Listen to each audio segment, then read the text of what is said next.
1, 2, 3, 3, 2, 4.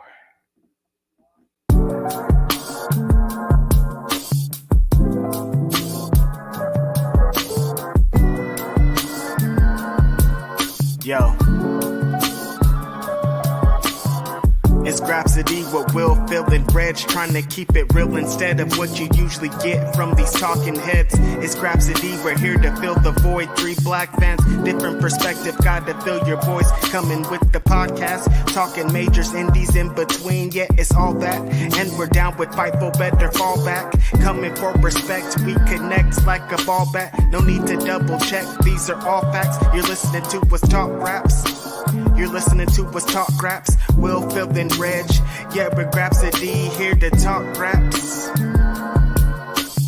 Yeah, we're Grapsody, here to talk raps. We are here. We are late because, of course, it's us. So, of course, we're late. No one's surprised here. I don't think anybody's surprised by that. Definitely some changes here. 2 dreadheads here instead of one man with a pump and other 2 dreadheads. How you doing this morning, bro?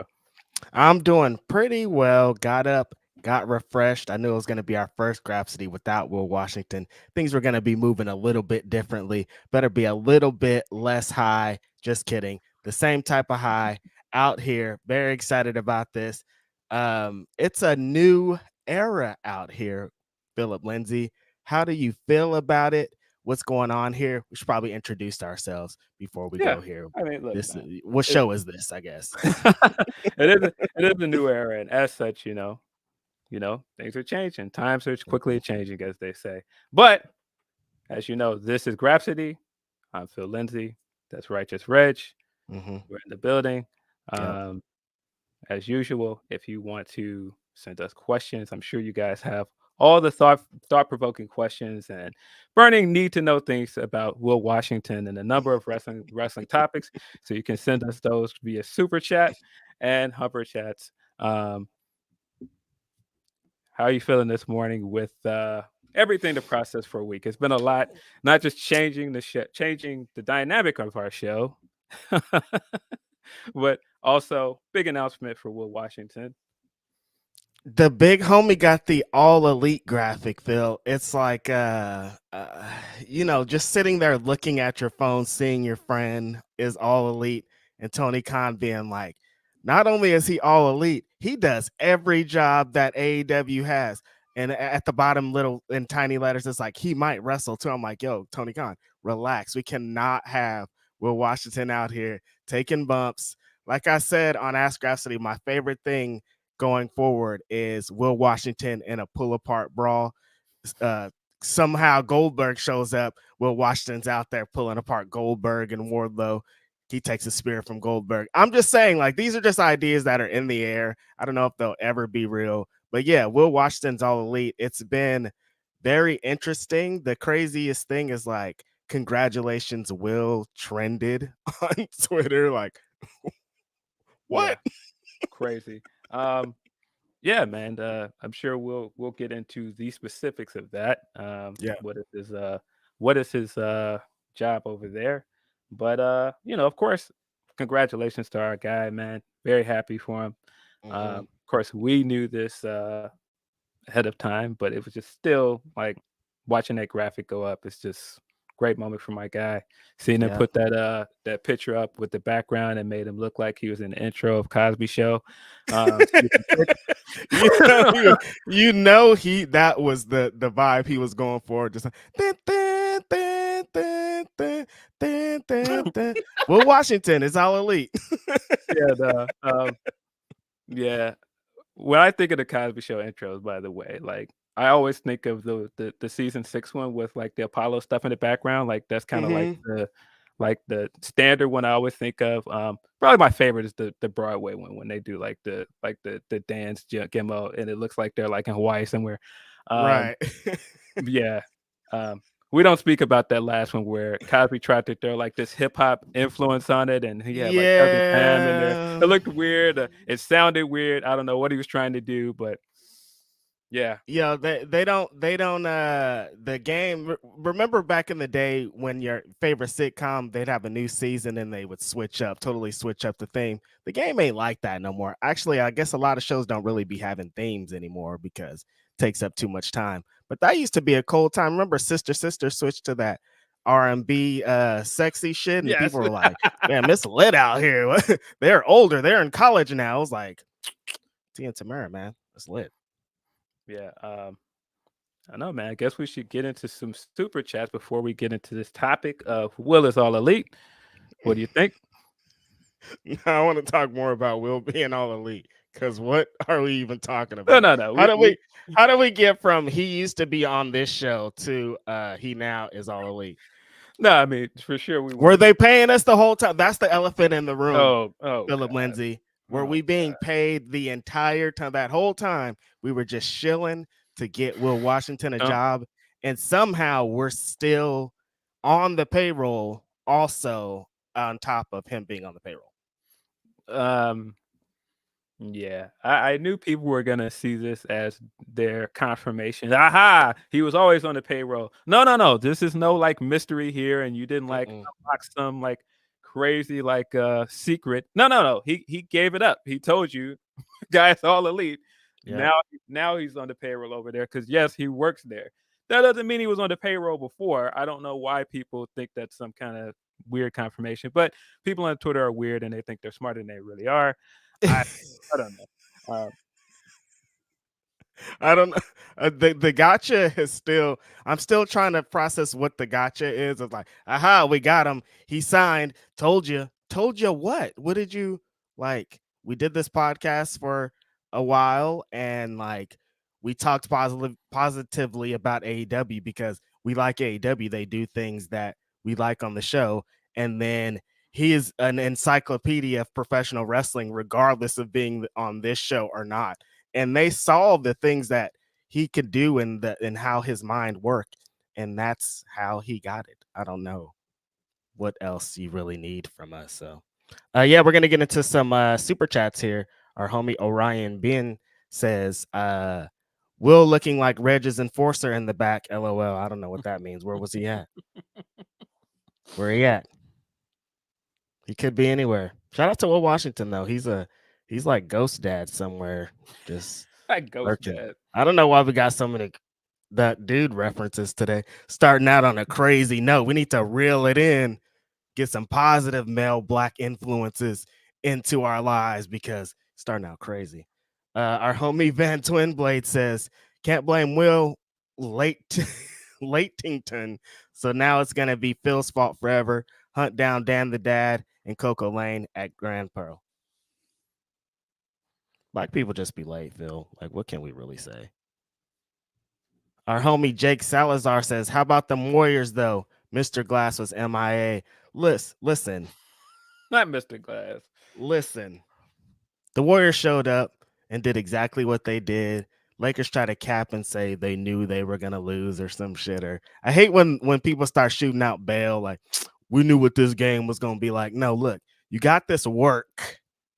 Yeah, you knew you were going to get stomped out by almost 30 points. Like, come on now. Yeah, no, It's yeah, you can't be like 5, 6 points, 7 points you lose by. You can say that, but 30 points is like, nigga, we getting dog walked out here. Like, what you mean? Hate that shit. But yeah, shout out to my Warriors. I think the game's tonight, right? Should be a pretty interesting night with a lot going on. Got Heat Chaos. tonight. Yep, Heat tonight. Heat and that Heat other Knicks. team. Heat That Knicks. Heat Knicks. Other team. Blue's gonna be mad, like, yo, the Knicks, they out here. Chaos Control says I shed 3 tears seeing that graphic. Yeah, man, like we still represent. We're not immediately getting Will Washington out of our lives. Yeah, just 3 tears. What? How was it just 3? Orion Vin says Lee was auditioning for Killville Volume 3 last night. Love the fit, Lee Moriarty. He was definitely getting your shit off. Really dope scene there. We're gonna talk a little bit about the firm deletion coming up here for sure. Role Martyr X says, let's go Grapsody. This is Grapsody. We are going. Appreciate everybody with the super chats. We're just like shooting doing new things or old things, or just trying to see how we're gonna move forward as a twosome. We're gonna it's not only gonna be a twosome moving forward. We'll of course have guests. We have a bunch of friends that want to be featured here. We have a bunch of pro wrestlers, friends, people in the business. So it's gonna be very fun moving forward going on here. So what about you, Phil Lindsey? How has your little week been here? There's been a lot going on top of the Will Washington news. There's just always hella news. That's been a big chunk of our week because it, like, you know, it's a big surprise to everybody. That's funny that you say that earlier about us knowing about it, because Tracy texted me. Shout out to my homie Tracy. Texted me immediately after the graphic dropped and said, "Did you know?" I'm like, yeah, Tracy. Like, I think I knew. Like, imagine if I didn't know until they announced it. Like, oh shit, well, Washington's all elite. It's crazy out here. Yeah, I mean, look, man. First, I just want to say thank you to so many people that sent us so much love from Saturday on. I was not expecting the outpouring of people, not just showing love for the year and a half that we did this as a trio, but you know, a lot of people showing support of the pod continuing. Because I was nervous. I will admit, I was Yeah. very nervous that I didn't know what this meant. Like, I didn't know uh would people still be as excited for our podcast without Will. I didn't know, I don't know. I didn't know what this meant. I didn't know how our audience would respond. And I was very encouraged by the fact that so many people were saying, no, we want this to continue. Are you guys still continuing? Even after I had already made the decision that we were moving forward. It was Right. very encouraging. And so yeah, that alone, it just was a lot to think about. Just recording this without our guy. And I'm sure people also were like, "Oh, what did you think about replacing him?" There was never really a conversation about replacing him. Nah. Um, just kind of inside baseball here a little bit is that um, Grapsody was pitched as the three of us. It was always Mm-hmm. pitched as the three of us. It was never pitched as, "Hey, let's get three black people together and make a podcast." Mm-mm. No, the pitch to fight for was always me, Reg, and Will. And so, in my mind, there is no Grapsody without the three of us. Right. And so my man is not here, but as I've said many times, this is still his home. This is still his podcast. We're not gonna just move forward and go, all right, well, let's just get somebody else in his seat as soon as possible. Nah, that was not the plan here, because that's Mm-mm. never what this was. Mm-mm. So yeah, on that note, as always, change is not always a bad thing. Of course, happy for the brother. Mm-hmm. Um, wish that it kind of happened really, really fast, you know what I mean? Mm-hmm. So it's like, dang, it was like it's going. And I think everything from last week, recording the podcast and really realizing like this is our last time doing this as the three of us. It's been a lot. It's been a lot, and it's been very busy. We were both saying on Twitter, it's not like he stopped podcasting, so we stopped podcasting, because I Nah. mean the two of us were podcasting a ton. Yeah, So I'm like, it's been extra for us like that. Well, Washington's gone. Let's ramp it up with the homeboys, the other homeboys in Grapsody. Shout out to everybody that has us on their show, that wants to have us on their show, because we just love to talk pro wrestling. Like, not only in Grapsody, we also love independent wrestling, Japanese wrestling, Ring of Honor wrestling. As you know, we're all the way out here all the time. I have fun talking about pro wrestling podcasts, but there's nothing like talking with my homeboy Philip Lindsey every Saturday on Grapsody. So yeah, it was a big shock. Like, people don't understand how fast these things are moving behind the scenes. We're just like doing the show, and then after show is this, and then we're there and like, oh shit, this is happening really fast. Oh, you mean this is next week? Oh shit, you mean, oh shit. So yeah, it's like yeah, man, it's very, very fast, man.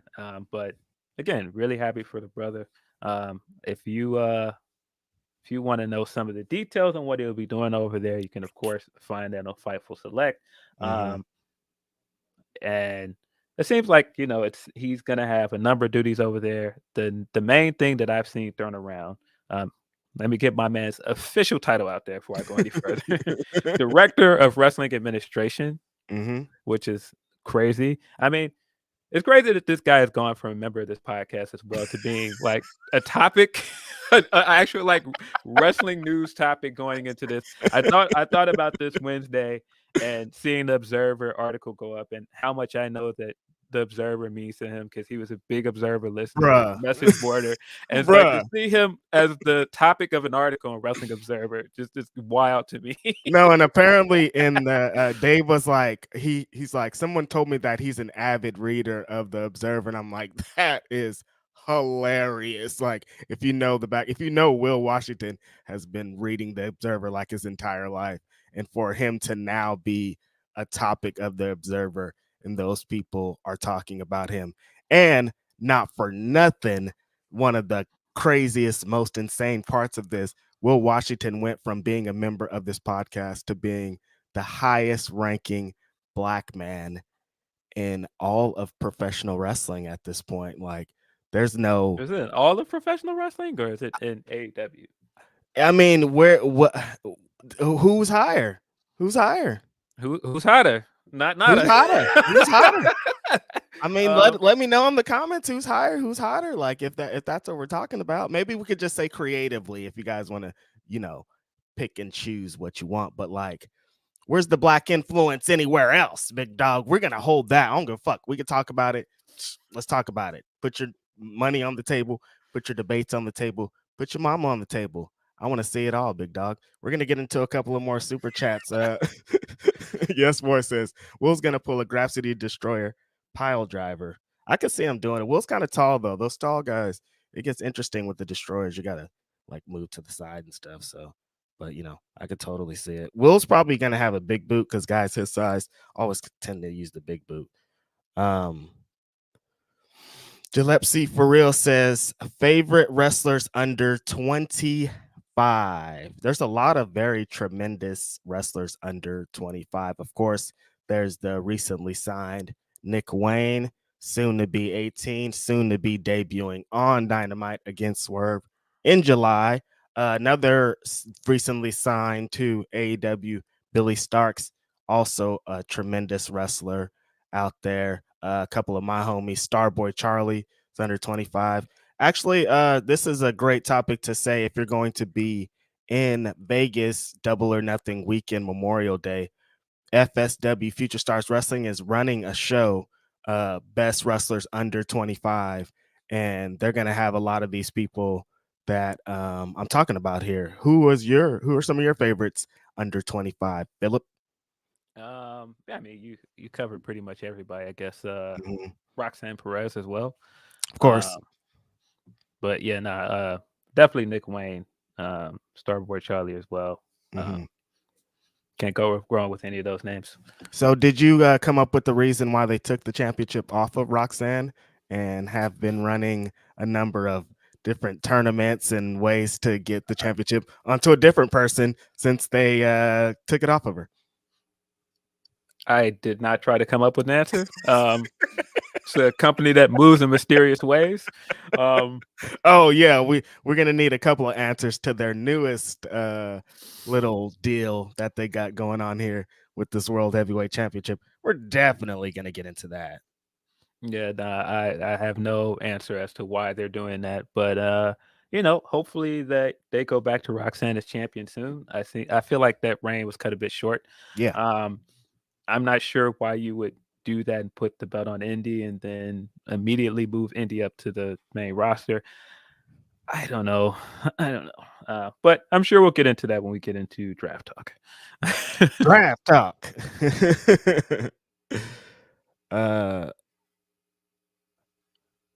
Louis the fifth, maybe. Shill for Will gang. Yeah, we're definitely shilling for Will. You know what time it is. We'll never turn our backs on our homeboy. Will forever. Shot Kid 19 says Will being all elite is a reminder of doing things the right way, paying off, and why toxic shills will always flame out. Who could I be talking about? We're not. Who indeed? I don't even. I almost forgot that was a thing that blew up this week. Eesh. You want to get into it? Not particularly. I just think I think that the initial tweet that started this entire thing was kind of nuts. And I saw it and I was like, all right, what's he doing? And then that tweet went down, and our guy tried to tweet through it, and it got worse and worse and worse and worse. So I came back later that night and checked it. Then we were into the discourse about what has been disclosed about him, and I was like, what? How do we get there? How do we get from A to B? And I was just like, No, we got okay. from A to Z, bro. That was not A to B at all. Nah, it absolutely went from like A all the way down to Z. Like it went from alpha to omega. It was Straight. crazy. I didn't know what, like, things were happening so quickly. Like, you look on there, and then like people are like, all right, now they're going after him. Then 5 minutes later, you're like, wait, what happened? Like, it went from Yeah, it him was. being the super troll that he's always been to being like a nasty little boy. Yeah, it was wild. I don't know the specifics of it. I saw the clip about it that Kate put up. Um, uh, if uh, if what he's accused of is true, then you know that's a shame. And of course, believe women. We always believe that. Mhm. But yeah, it was just weird. I didn't know what to make of any of it. Because my first instinct is to get jokes off. Mhm. And so that's what I initially was starting to do, was get jokes off when he was just tweeting crazy stuff. But then when I saw I was leaning somewhere else, I was like, let Mm-mm. me Pull let back. me let me slide back into these bushes like Homer. I don't know what this is. I want nothing to do with it. So yeah. I don't just so many nasty things surrounding it, the reported, the supposed, whatever you want to say about it. Very nasty work. Don't be nasty. Don't be in DMs unsolicited. Don't be in DMs solicited. Just like, don't be a creep, man. People are just trying to enjoy wrestling out here. People are just trying to have a good time. For a lot of them, wrestling is their release, their separation from bullshit like this. They don't want to have to deal with. They're trying to get this as their release, and then they got these nasty people in there. And don't say that you're gonna have a podcast and it's not a podcast just to try to Mm, get your shit off. That is awful yeah. waffle to the Yeah. 10th degree. Yeah. Don't do it. Yeah, never a good idea to mislead people for any reasons. And it's like, nah. My Uh, question, Philip Lindsay, is if you have so many receipts, if people have so many receipts, how could you be so loud and wrong all the time? so this is the weird thing about Twitter, and I've said this many times. Twitter is kind of an awful place, but Yeah, agreed. uh, the thing is, people kind of wait for your downfall. People will dislike you, and they'll hover around waiting for you to do something, and they're like, "Got him, finally!" And this definitely felt like, all right, I've been waiting Mhm. to get you up out of here anyway. Now, that's not to say that anybody that had any allegations about him or any bad experiences with him was sitting around waiting for a reason to dunk on him or try to bury him. Um, but this definitely felt like a pile on. Like Mhm. everything about it felt like a pile on.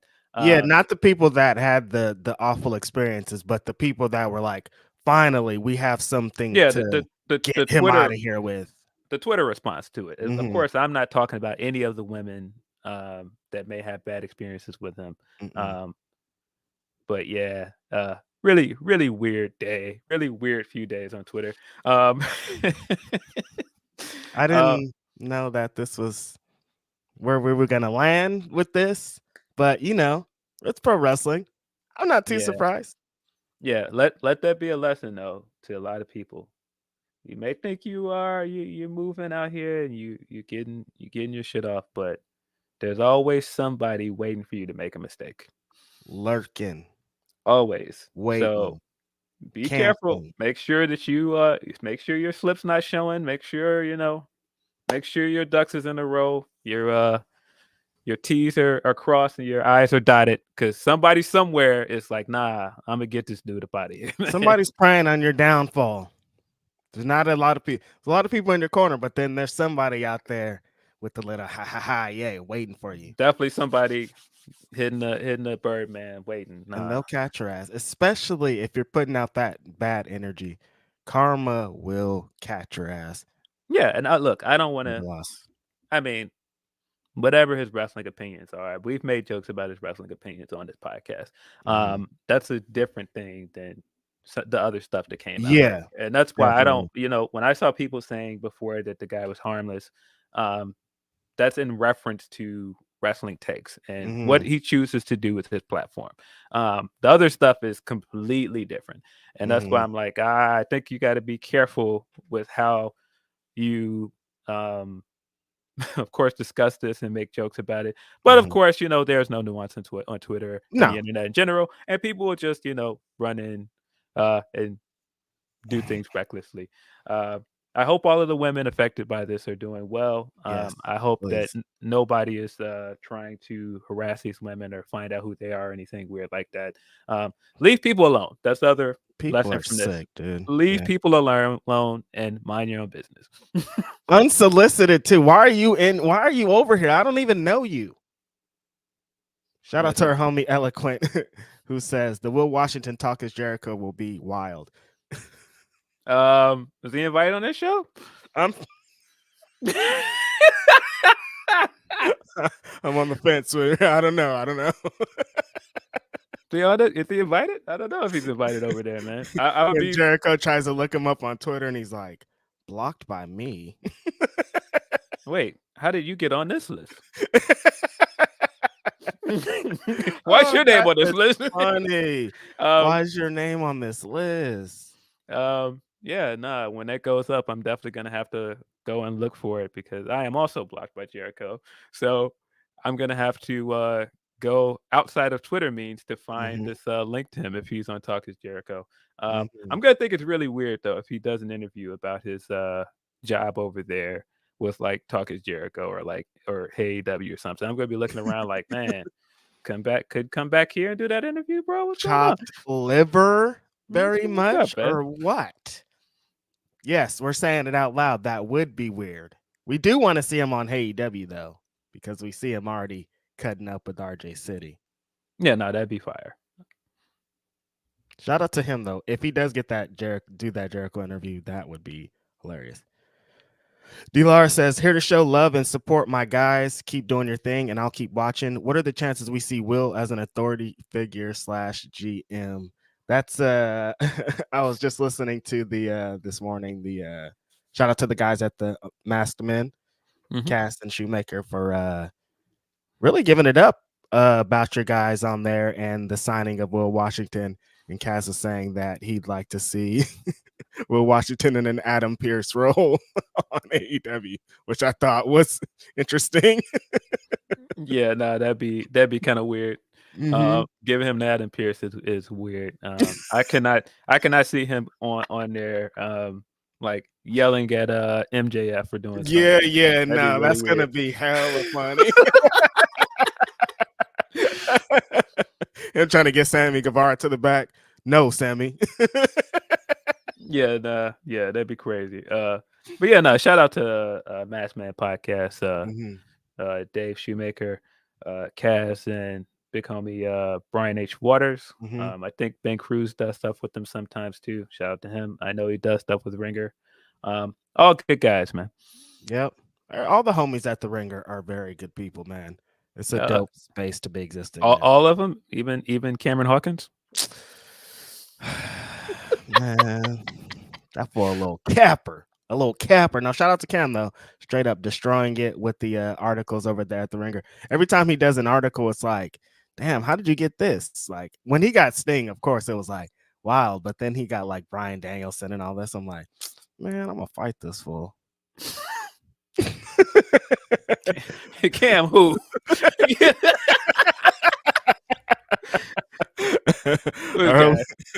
Our homie Jake Salazar says Brock is absolutely 2014 Summer slamming Cody tonight, right? I could see it. Maybe. I could see it. I know there's gonna be shenanigans, of course, off rip, and we'll get into it more. But I feel like at the end of the night, Cody's not gonna look great.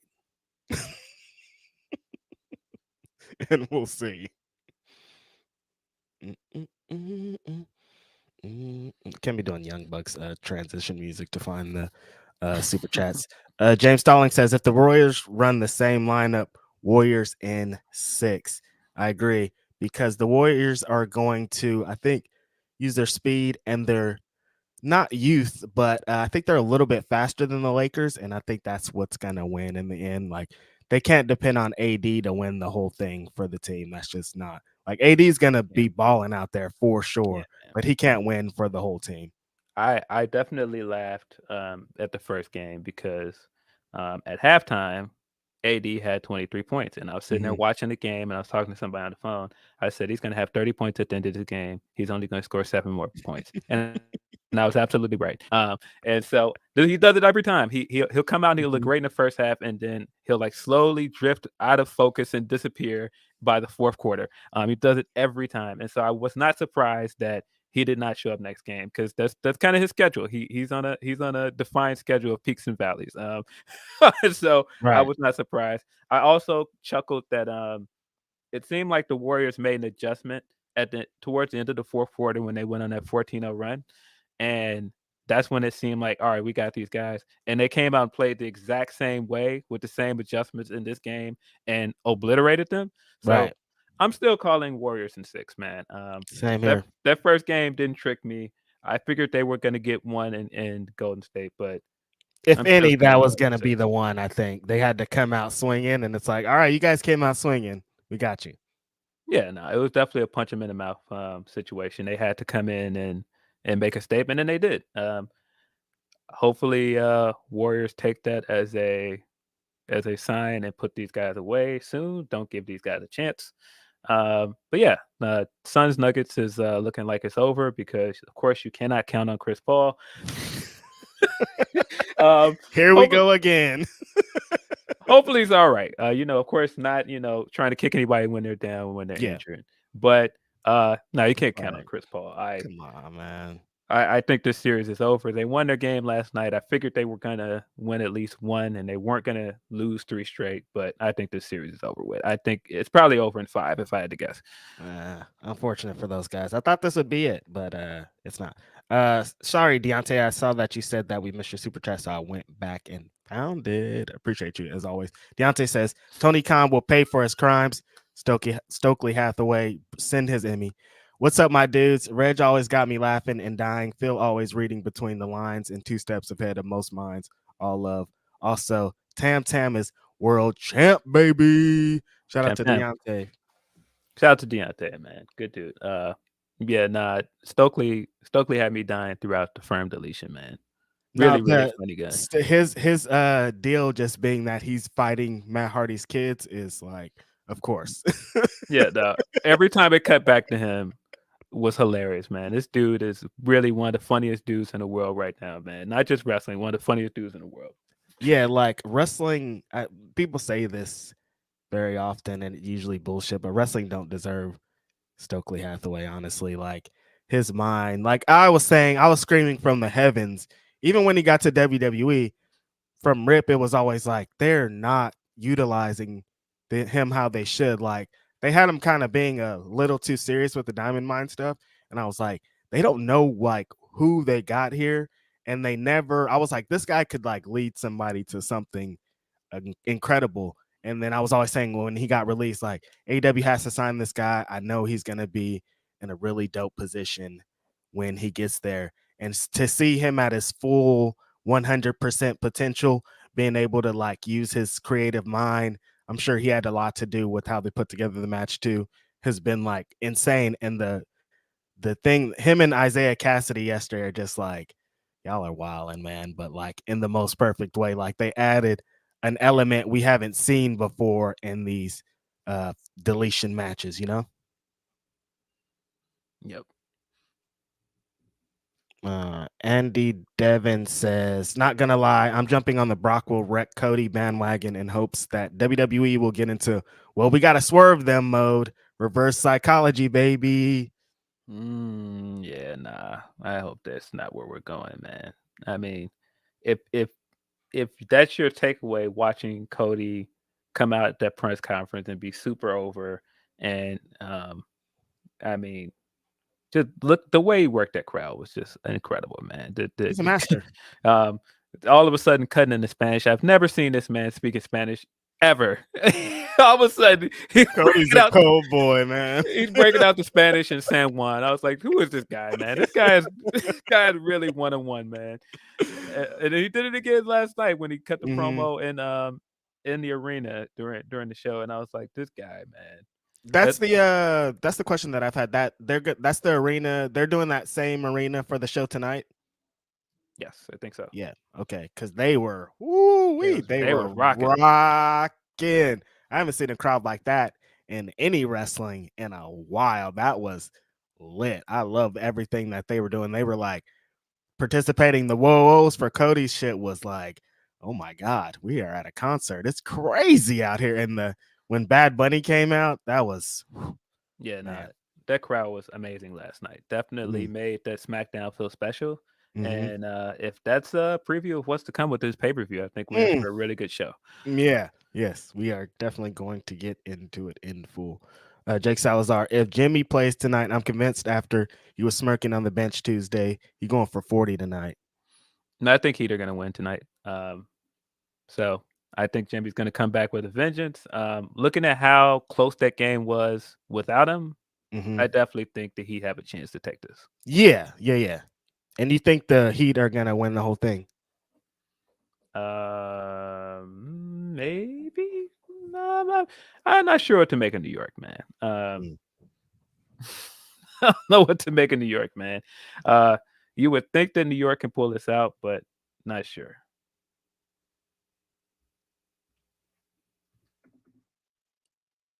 I think we do. You yes. Random person. Where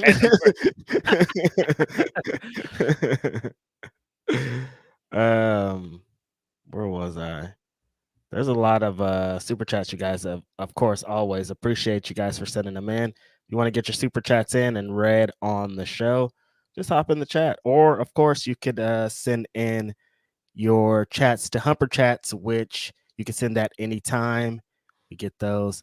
Also read them on the air. Shame Monster says, congrats to Will and condolences to Reg on his increase in WWE viewing. Stoke, Tony Khan will pay for his crimes while the Hardy Kids jumped him dead. Yes, this week I have already watched Raw and SmackDown, and my brain is tomatoes or eggs or whatever the commercial was back in the day when they said don't smoke weed because your brain will be this. It was that watching these shows. Eggs. Definitely could tell which one of us is a weed smoker. Definitely, it is eggs. I didn't listen to those commercials. I was like, yeah, damn, I want my brains to be eggs, bro. Scramble these. Deontay says, yo, just wanted to show love as always. I think my last super chat got missed on accident, but pray y'all have a better day than Stoke. We got to you, man. Come on, man. We'll leave you out, man. You know what time it is. We late. We already discussed this. We started the show by saying this. Jake Salazar again says, appreciate you, Jake, as always. Phil and Reg, come on, guys. We love y'all and the pod. I mean, I get being nervous, but we still here with y'all. I see y'all a lot. You can tell I'm from the South. I said y'all a lot. It wasn't about y'all not look at me. That wasn't about y'all not coming back. It's just you get nervous for change, man. We're just like used to this same show every Saturday with the three of us, you know? Yeah, look, man, our guy stopped doing a podcast that he was doing for over 10 years to do this podcast for us, with us rather.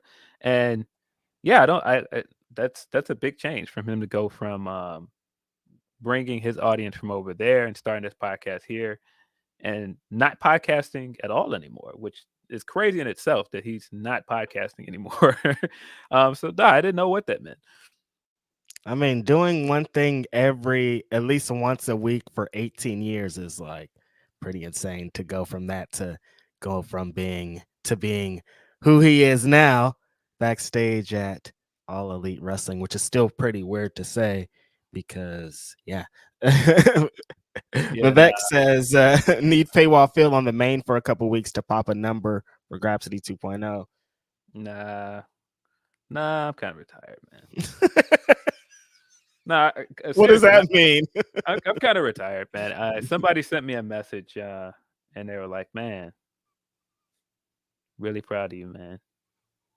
I seen some of this stuff out here, and I ain't seen you responding to none of it. Mm. Really proud of you, my guy." Mm-hmm. And I was like, I don't know if you believed me when I told you I don't be on Twitter like that, but I don't. Mm-hmm. So yeah, a lot of my agitation with things, you won't see it as much because I'm like, nah, keep that over there. That's the motto for the rest of this year. Keep that shit over there. Keep that shit over there. Yeah, I definitely held in a lot with Will Washington's announcement with an All Elite graphic. There's a bunch of people that were saying a lot of wild shit, and I was just like, you know Was what? it? It doesn't matter. I didn't really see any of it to be honest. Yeah, yeah. I People were I talking I sideways. I saw some weird stuff people sent me, but none of it really shocked me.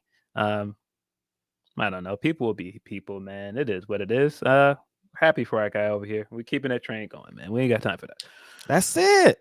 The big dog's out here, and we saw his influence from off rip. Right First away. show, no joke. They were like, "All right, Will Washington works here, and you want to know how he works here? Here's a Karu Shida right off rip. You know he's got his influence. You know he says something about this. Now that's hilarious, though. The connection that his first show, here she comes all of a sudden. Just funny coincidences. That's all it is. Yeah, if part of his job is to keep continuity and pay off long-term storytelling. This was a great way to show that because That's how you do it. This was the payoff of going all the way back to earlier this year when Saraya did not pick Sheeta for the tag match at the Forum. She looked confused, but they were still friends. Yep. And so this was a great way to play that off. I saw people that were making it seem like she just came out there and fooled them, but no, this was a playoff of that whole scenario because in Saraya's mind, they're still friends. She doesn't think she did anything wrong, and so this was a great way to pay that off, and I thought a great way to get Sheeta back on TV. You know, that's crazy that you just said that about that match, the tag match, because it just made me think like, remember we all thought that was going to be Mercedes, and to know where Mercedes has gone from there to now is like, wow, it's been a long year. That 3-month flew by from February to May already. It's crazy. It's already May. Yeah, those few months flew by. It's crazy. That felt like yesterday. I was at the show at the Forum. That was when they were having when AEW was on their California run. And so that seems like years ago, but that was just a few months ago. Jake Salazar, Paywall Phil, Twitter says it's Payroll Phil. Yeah, I see what you did there. Well, Twitter be wrong about things. You can't believe what they be saying on there, man. Why do they be saying these things? Because people got to get their lies off, man. And listen, I'm a big respecter of people getting their lies off. Sometimes it's fun to get your lies off, man. But, again, keep that shit over there, bro. It hasn't even recently. Some things haven't even been fun to get jokes off about. I'm just like, I'm saying, man. I'm leaving it, bro. I for a brief second this week, I was like, nah, let me get a joke off. And I seen how people was reacting. I was like, nah. See, that's the other thing, man. Sometimes you gotta read the room, man. Sometimes it's okay to read the room and see what the energy is like and go, no, this ain't my vibe. People do not be reading the room, Phil. Not at all. Nah, they definitely don't, man. They definitely don't. Like, bro, you don't. All right. Chris Austin says Grapsody 2.0, 5 for Phil and 5 for Reg. All we need now is a change in logo color. Why are you trying to change the color, man? Yeah, what's wrong with this? You don't like this? I thought this was us. I like a clean black and white, man. I be changing colors around here, man. Nice black and white. Just classic. Clean. Clean. Emery Alexander says, had to give a shout out to Masha killing it at the 24-year-old. Oh, yeah. Shout out to Masha. That's another one we missed. Oh, she's young. I was like, what? Yeah. What? Young people, under 25. Yes, under 25. She is definitely top 3 for me. She's amazing. The GCW World Champion, Masha Slamovich.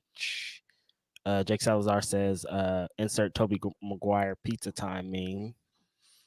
Y'all gotta chill out, man. Oh wait, I just got what they were saying. What you gotta add colors. People, because it's Grapsody 2.0. They're trying to get us to not. Man. Change the logo. Y'all are funny. We Real definitely funny, we guys. should re-record our intro with us like throwing paint at things like the in living color intro. and us showing feet. Jonathan. I ain't in on that plan, bro. Jonathan Snipes says, just sending love to the first Grapsody of the new era. You're not in on the showing them toesies, huh? Nah, that's good. Content. That's content for some. No, not into it. No, I feel you. I'm okay. Nah. I wanted to get into. I listened to the new Conway. Won't he do it? Yesterday, very insane work there. Conway is one of the best rappers in the world, of course. And the thing that I like about artists on Griselda is they do so many projects that when they could do specific kind of sounds when they have different projects that are focused. This one felt like he worked a lot with Justice League, and so a lot of the beats are like Justice League classic, like Rick Ross, like slow motion Maybach music type shit. And Conway's going insane. There's this track with Ransom on there that I played. I just rewound it like at minimum 15 times yesterday, just like run it back, just because this is like high level Bryan Danielson versus Kenny Omega. If it was rap, this is like what these guys are doing. It's like, how do you put out so many raps? As a rapper, I wonder, how do you put out so many raps and like they're still good? Like anytime I hear Nas, I'm like, this dude has been writing raps for 35 years or something. And same thing with Black Thought. You guys have been writing raps for 35 years and they're better now than they were 35 years ago. Like, you think eventually you stop being dope, but like, no, these guys are showing that even as you get older, like, you never stop being dope at rap if you're dope at rap. Yeah, for sure. I haven't heard it most of it yet, but it's Conway, so I'm sure it's good. Like, when's the last time Conway has dropped a bad project? It's been a minute. Yeah, so I have to check it out, but I'm sure it's good. Yeah, man, it's a lot of starting the year with good music, man. The Larry June joint is dope. So yeah, I definitely got to check that out. I ran that back. I also just listened to LL Cool J. We're just talking about old niggas today. LL Cool J is doing an entire project with Q-Tip, and they did like a sample song yesterday, or dropped like a snippet of one, and I was like, there's some heat right here. It's like some classic Q-Tip, and LL's like rapping like he's a young nigga. You know, he think he a young nigga, but he's trying to show like, I can rap with y'all, and like, I'm super excited about that project. I think they're gonna do something dope. LL Cool J is also going on tour soon with like the Roots. They're doing like some crazy, I don't even know what it is. Like, the hip hop is 50 this year, so everybody's just like, let's do all the dope shit you could do. So I'm excited about it. So I didn't know he was dropping music. I knew about the tour because I seen him drop his like vignette for it with like him cutting that promo. He was like, they said I was done. Said I was done. I was like, yo, what is LL doing, bro? No, LL going to full like villain rapper mode when he starts promoting. Walking around in that arena and cutting that promo with like the echoes behind him of what people might be saying. I was like, yo, this dude is wild, man. Nah, he still hosts. He's still hosting shows. No, straight up. Rock the bells, man. Rock the bells. Hip hop is 50 this year, so like they're gonna go all out. They started this year with that the thing at the Grammys where they tried to give it up. And I listened to a podcast about Questlove talking about that and saying like they just didn't have enough time to do, because people were like, why didn't you have all these people, or why didn't you do all this thing? They're like, we had like 12 minutes and I had to like get everybody in like this amount of time, and all the rappers that you wanted said no. Like, I'm like, he made the assumption that like Snoop was busy, Kanye West was going to do it, even though how awful he is. They still were like, we're gonna get Kanye West, but like at the last minute he was Kanye West. and Hove is Hove. So I don't know. I guess because he had that performance earlier in the show that was like muddied up. But yeah, hip hop this year is starting out very super hot. It's crazy. It's 50 years old. We're seeing people mature. I'm sure half of them never thought they would make it to see this. So it's really dope. Yeah, no. Jokes aside about that video, I think the announcement, excuse me, I think the announcement for the tour is dope, and I think Mhm. the lineup for the tour looks awesome. So I think he's gonna smash that. Speaking of dope tour lineups or dope shows, Chance the Rapper announced the 10th anniversary of Acid Rap, and he also announced that they're gonna do an LA version of that. And I'm like, I might have to slide to that because, man, when that album came out, it was such a crazy time in 2013. Like, I was just like drinking a 30 box of beer like every day, pretty much like just destroying my life. And like that album was like, we were playing that album when that shit came out. We were like, who's this random kid from Chicago? It had like the Kanye influence, which Kanye was still a relevant person in my life at that time. And it just like threw everybody into a whirlwind. I never came back. I would play Acid Rap every single day for like months. And yeah, 10th anniversary. Are you gonna try to pull up out there? I might have to, man. Acid rap was a huge deal, of course, not just like worldwide, but Mm-hmm. in Chicago when that thing Yeah. hit, it was crazy. I remember this guy, um, like being like one of those random small names at the bottom of Mm-hmm. Lollapalooza, or like one of those tour posters, and to going from that to headlining Right. Lollapalooza. And so I think some people have this idea about the downfall of Chance the Rapper because he had that Mm-hmm. one bad album. Mm-hmm. But he still had a run. He still had a monster run with Yeah. the mixtapes. One of the few unsigned artists that we've ever seen have that kind of run. So it's still salute to that dude, of course, Yeah. as a Chicago dude as well. Um, yeah, I might have to pull up for that, but no, Mm-hmm. you could that year when that came out and when he was touring, because I think the other thing that made acid rap such a big thing was the festivals. Mm-hmm. Um, and he was like a staple on the festival. So Yeah. it makes so much sense for him. If you're going to celebrate acid rap, you got to do a big tour because that's a big part of Definitely. what made that album Below was him going to festivals and performing it. Mm-hmm. So I'm definitely hyped to see him perform the entire album again. Mm-hmm. Hopefully that means he does some songs off the album with Childish Gambino. Maybe, maybe, Mhm. maybe we'll get this joint album that we never got. I don't know. Don't hold your breath. I don't know. But yeah, no, I think people underrate Chance, and I think people definitely act like he didn't have the monster run that he did. Yeah. I remember being in Brussels a while after that dropped, and people were in Brussels doing a na na na na na na Mhm. na na na. Like he's dude hit hard, man. Yeah. So shout out to him, man. I think that's gonna be dope. And I think that album, there was some wild shit on that. I'll agree. But all the Lucy's that he's dropped since then have been fire, like crazy. The song with Joey Badass is crazy. All the videos have been dope. And everything that he's done since then, like him and Vic doing the festival in Africa, like he's came back. If you think he fell off, he's all the way back Yeah, tenfold since then. And I don't think yeah, he fell he off had either. one. That's kind of crazy. He had one bad album. I mean, Yeah. yeah, it looked crazy because it was his first big studio album. Um, but he still had look, I was a fan of 10 Days before Hmm. Acid Rap came out. Yeah. I like that mixtape a lot. Hey Hmm. Mama is still like fire to me. Hmm. Prom Night and everything on there is fire. But again, I know I'm speaking of that as a guy that's from Chicago. Chicago and listens to those mixtapes. But now when Acid Rap came out, it propelled him into a different stratosphere. And like I said, I remember even when Coloring Book came out, Coloring Book was That was crazy. And crazy. yeah, it like came out at the same time as the Kanye album with him on it, and he had Hmm. Ultralight Beams dropping at the same time, and Hmm. No Problems hit at the same time. Nah, man, Hmm. he had a run, bro. You can't hate on Chance, You man. couldn't go nowhere without seeing that 3 hat. That 3 hat was everywhere, big dog. It's crazy.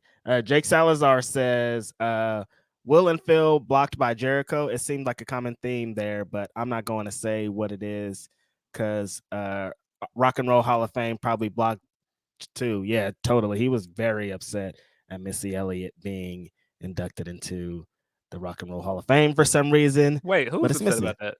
Chris Jericho. He put out a Why? tweet that was like, Rock and Roll Hall of Fame, F off. For putting Missy in? You know, because there's black people in the Rock and Roll Hall of Fame. I'm making assumptions, but I didn't see this, of course, because I don't see his. I won't get into the story of why I'm blocked. I know why I'm blocked, and it kind of blends with this. And I know people have asked this before on Ask Grapsody, why do you guys hate Jericho? I personally don't hate Jericho. That's a strong word. Yeah, I'm going to no comment on this at the time being because yikes. yes. Shot Kid 29 says, Shota Umino, Yoda, Suji, Ren Narita, Soon, Yuya, Yamura, NJPW Next Generations of main eventers looks like they're gonna be cooking. Yeah, there's a lot of very tough young boys out there. Yeah, don't leave Kevin Knight out. Yeah, no, Kevin Knight is destroying it currently, the IWGP, one half of the IWGP Junior Tag Team Champions. Yeah, all those young boys that Shibata headbutted in training and they ate rice together and they pooped together, they're killing it. Yeah, I should clarify because I see this popping up in the chat now. Jericho blocked me long before this podcast existed. Yeah. I'm sure he doesn't know who I am. I'm sure I'm just was just some random guy at the time when he blocked me. So no, it is what it is, and I, of course, am not implying that he's racist. Just a pattern there that I'm just gonna not touch, man. I didn't say it. But yeah, that's been a long time thing on our podcast. Remember, blocked by Jericho. Yeah, that was like way before. That's an old Grapsody. Well, you're not blocked, so I'm not blocked. One of us are still in his good graces, I guess. I've been giving it up to Chris Jericho. You've been giving it up to Jericho. Speaking of Chris Jericho in Canada, can't wait to hear in a month or two that Will brought peace to Punk and the Elite. Yeah, I don't think so. I do be giving it up to Jericho. Jericho was in my top 5 for a long time, but then he just kept going. Yeah, that's pretty much it. We've seen him do some wild stuff for the last few years, man. Yeah, I mean, him doing that spin that people have now put music over it. It's still one of the funniest things on the internet, man. I hate when I stumble upon it on Twitter because I'll watch it like 50 times in a row. Yeah, that's why I'm like, look, man, he's still giving us a lot of entertaining moments, not just on wrestling, but on Twitter, via the podcast. I used to listen to Talk is Jericho all the time. Faithfully. Yeah, and I mean, we still have stuff like him and Jesse the Body Ventura on there and cutting to the ad break. Oh. Yeah, no, a lot of entertaining things, a lot of wild things we've seen Jericho do over the last few years. Wild. But yeah, Jericho, he still does a lot on some real shit. He still does a lot for young guys in the back in AEW, young people in the back in AEW, and for AEW as a brand. I be talking shit about him, but AEW would be a lot different if he wasn't involved off rip. So, yep. Reggie Simmons says, just showing love to the show. I know London gonna be a place for All In, but we cooking here in Chicago in the summer. Impact, AEW, and GCW just announced a Lucha Dream match. Summertime Shy is up, man. Gonna get into a show in Chicago in a minute. Haven't read any of our Humper chats, so I suppose we need to try to do that. We should probably get into those, yeah. Should try to get into those. Ask Grapsody round 2 over here with all the questions. No, we appreciate y'all. Y'all are really dope. Yeah. We'll get into those. Got one here from my man Wonga. Good day, Grapsody. I was happy seeing my guy Robbie Eagles get a match with Claudio and Ring of Honor. Phil, what'd you think of Duntaku? Shota bringing Mox back and Okada telling people "fuck you." LP coming for Finley and Tsuji making his return. Some good stuff for New Japan Pro Wrestling.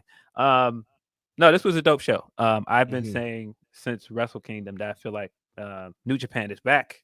I'm Yep. definitely excited for the trajectory of the company. It's good to see crowds back and making noise again. Yes. Um, I agree with everything you said. They're the Big Mox. I definitely popped for the Big Mox vignette. Shota Mhm. coming out with the jacket was fire. Uh, Okada being more and more like Rainmaker is great and being kind of Oh a dick to God, that's people. hilarious. Um, no, it's been a lot of fun. The returns. I've been waiting to see how El Phantasmo is going to come back after Mhm. Finlay kicked him out of the group, and this was a great way to reintroduce him. The promo he cut afterwards at backstage was hilarious. Yep. Yeah, I'm in for whatever New Japan is doing. Um, I'm curious to see where this world title stuff does for Sonata. Again, I'm glad they put the belt on him. Um, just curious where this is going, man, because I think some people are seeing it as like this short run, but I don't think they Mhm. should give him a short run. I think if you're finally going to give him that win, I think you should let him hold that title and have like a memorable run with it. Mhm. You know, What kind of story are they trying to tell with him is my question. Like, is he gonna be this big? Is he gonna follow Okada's footsteps and be this big epic 45-minute match main event guy, or is he gonna go a different route? it seems like they're trying to say that he wasn't taken serious over there in Lij, so he went on with just five guys and started the dark hair joint and hanging out with these other guys that don't look like his friends.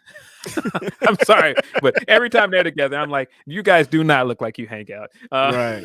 Mhm. But I get it. I get that he felt like he was in Naito's shadow over there, and so he had to leave and do his own thing to become a champion, and I'm glad that they pulled the trigger on him and made him champion. It seems like they're building to Sonata versus Naito at some point. Mhm. I don't know when, but so far it's been good. I thought his New Japan Cup run was good. I don't know. And what are they're building to Dominion, right? That's the next Yep, big show. Dominion is coming up in June. He will be facing Suji at that pay per view, I believe. Mm, nice. I like how they're setting up like they said, people have been saying they're setting up a lot of like new challengers. It isn't just the same old like oh, Sonata's a champion. Here's Tanahashi. Here's it's not just the same old guard. There's a lot of young guys in New Japan coming up, getting title shots, making their mark. Really dope. Right. Let's see, we got one from Jennifer. Always supportive, Jen. Appreciate you. Happy Grapsody. Much love, gents. Got to pull in groceries, so can't watch live, but wanted to send you some support anyway. Thanks, Jen. Appreciate that, Jen. Let's see, D'Lo Diggs. What's good? Listen to them boys while cutting the line. The new Mm-hmm. crib. Happy for Will. Much love. Feeling Reg in my Papa Doc voice. Rip it, Lotto, rip it. Appreciate you, D'Lo. Let's Thanks, see. D'Lo. Let's see from Matt Rakyle. I think I'm probably pronouncing your name wrong, but I see you on Twitter all the time. Appreciate Mm-hmm. you, bro. It's a new day with my boys feeling Reg. Proud of the good homies. I did cry. Do Mm-hmm. you guys think that they sell out Wembley before Punk's return? Um, quick story before I get into the Wembley question. Mm-hmm. I went to the Impact show Saturday. All Um, right. and so I was kind of rushing around when I got in there because we got this weird hustle and bustle that another Chicago field was outside. Mm-hmm. Mm-hmm. But Mm-hmm. when I got in, I did see a few people that said hello that were fans of the podcast. Somebody flagged me for being on Ring the Bell, but I was trying to rush somewhere else. So I couldn't stop and have a conversation with you. Do appreciate you. My bad. I didn't mean to leave you hanging. But somebody like walked up out of nowhere and was like, dude, you made me cry. And I was looking around like, what are you talking about? Like, Dude, you made me cry. I was like, what are you talking about, man? I guess he was like the podcast. I was like, oh yeah, for Yeah, sure, yeah, for yeah. sure. Mm-hmm. So yeah, man, always appreciate people when I see them out and about, man. Uh do I think they can sell out Wembley before Punk gets there? I kind of think they do, judging off the first week sales. I think they're in a good spot to sell. I don't know if they necessarily needed Phil as a draw there. Phil Mhm. Punk. I don't think know if you needed Punk there as a draw there. It just seems like I'm trying to put myself over, but Mhm. I needed Punk there as a draw. But because it's their first show in Europe, I think that that's part of why this thing sold so quickly. I think people underestimated the Yep. demand for them in Europe. This wasn't just like, hey, this is their first show in London. They Mhm. haven't done any international shows other than in Mhm. Canada, and I mean that's not even international. That's in the U.S. Right. Um, I mean, well, in North America. Mhm. Um, but yeah, no, I think that part of the appeal for this and why it's selling so quick is their first show in Europe. But we'll get into the Wembley stuff more in a sec. Mhm.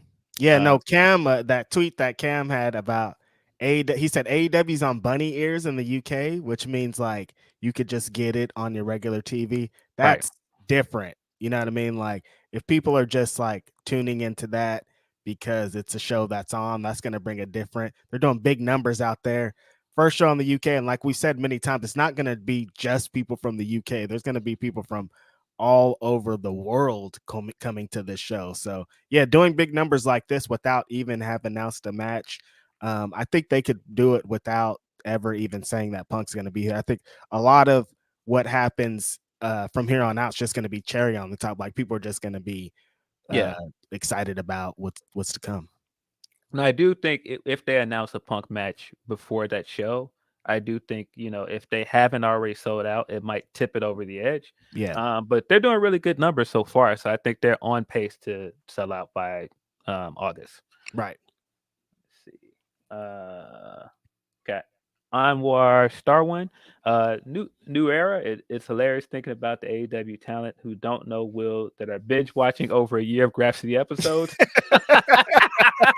For real. I didn't think about that.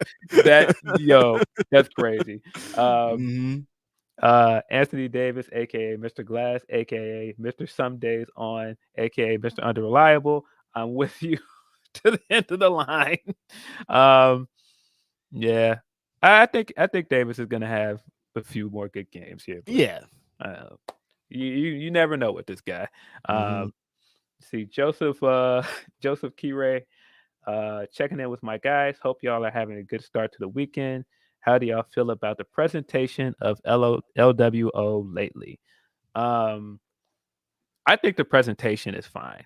Yeah. I think it's weird that they lose so much, Mhm. but I do think that this is a great thing for representation for Mhm. Hispanic wrestlers because you don't see it as much on this big of a stage, and I think giving them the reins last night and letting them open SmackDown and get that first big pop when they came out was huge. Mhm. Letting them get the pop again by being accompanying Bad Bunny. I think the presentation is good. They definitely are making LWO feel like a big deal. They're just not winning the matches yet. Mhm. That's the only thing that's really missing. But other than that, I think it's great. Yeah, no, what they watching that show last night, the way they were presented on there, it was like, no, this team is actually fucking dope. Like they looked like big stars, especially when they came out with Bad Bunny at the end. It looked cool. Everybody, that shirt is selling like gangbusters. I think the presentation that they've been presented has been really dope. And I'm excited to see kind of how they move forward after the draft or whatever we'll talk about here. So Um, yeah, that's a good way to slide into other topics, man. I, draft talk. draft talk. Um, WWE draft finished this week on Monday night. Um, Definitely some interesting moves. Mm, Definitely some head scratching moves as well. mhm. Um, I'm still not sure why you moved Bianca if you were just gonna move Rhea too. I hope this isn't like one of those situations where we're gonna swap the belts again because that sounds stupid. Why? Um, yeah, I just don't know what to make of that. Um, but I think some of the stuff like them clearly building a main event scene on Raw is good Yep. because you just brought the championship over there.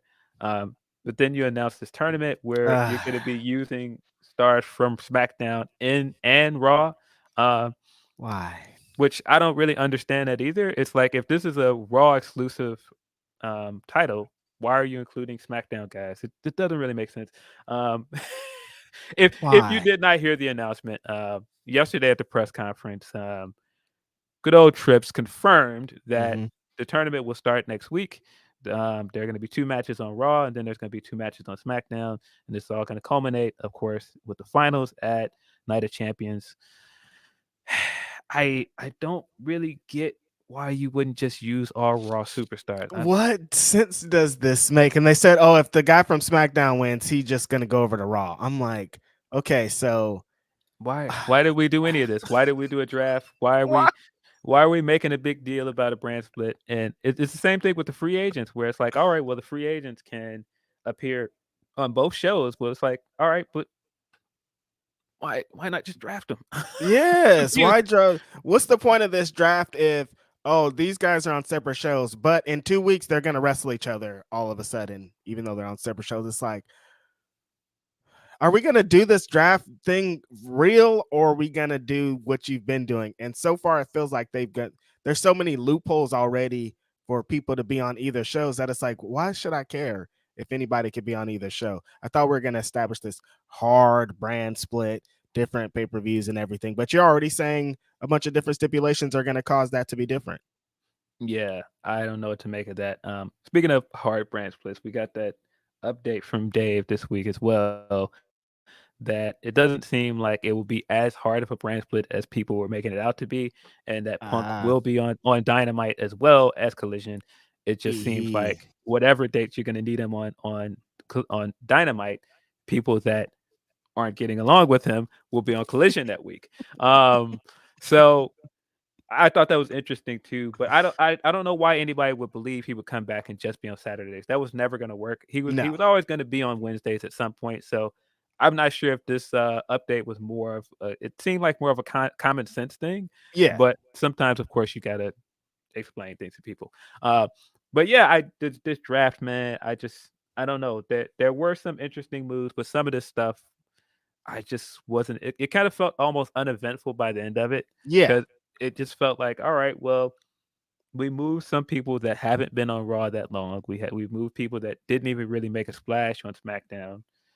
Um, I, I just I don't hate know. when they do like the just flipped the we'll just flip this thing over here, kind of like what they're potentially going to do with the belt. It's like, just keep them on the side if you're going to do the exact same thing, or just get the guys with the feud back on the same squad. You got all the bloodline together. You didn't do anything super interesting to split them up. They're just still there. I'm saying you're still going to tell the story, but it could have been an interesting way to tell the story in a different way. I do like what I think Raw has the most potential to Mhm. kind of turn around their draft picks, or turn around what their show has been. And they could really have a dope wrestling show coming out of the end of this if they could leverage the picks that they have. I mean, they have the longer show as always, so they need more picks and they need more things going on. But I think like having Gunther there and having this new World Heavyweights Championships is going to add a fire to a lot of what goes on over there. Yeah, I think the big thing for me was the fact that they did set up a main event scene on Raw, and it seems like they addressed the lack of star power in the women's division on SmackDown. Mm-hmm. Bringing Bianca over there is going to help a lot. Bringing up some people from NXT, whether Mm-hmm. that be Alba Fire or Isla Dawn or Indy, should help with that. Mm, Um, I'm not sure what to make of the NXT call ups as well too, because yeah. some of those guys I think they're going to do great. Like I think Grayson Waller is a guy that he's ready to move up. He's Mm-hmm. already got the character stuff down. He's got like a crazy move set. So he's going to work on the main roster. Yeah, he gets it. Yeah, I think IC Jones is ready as well.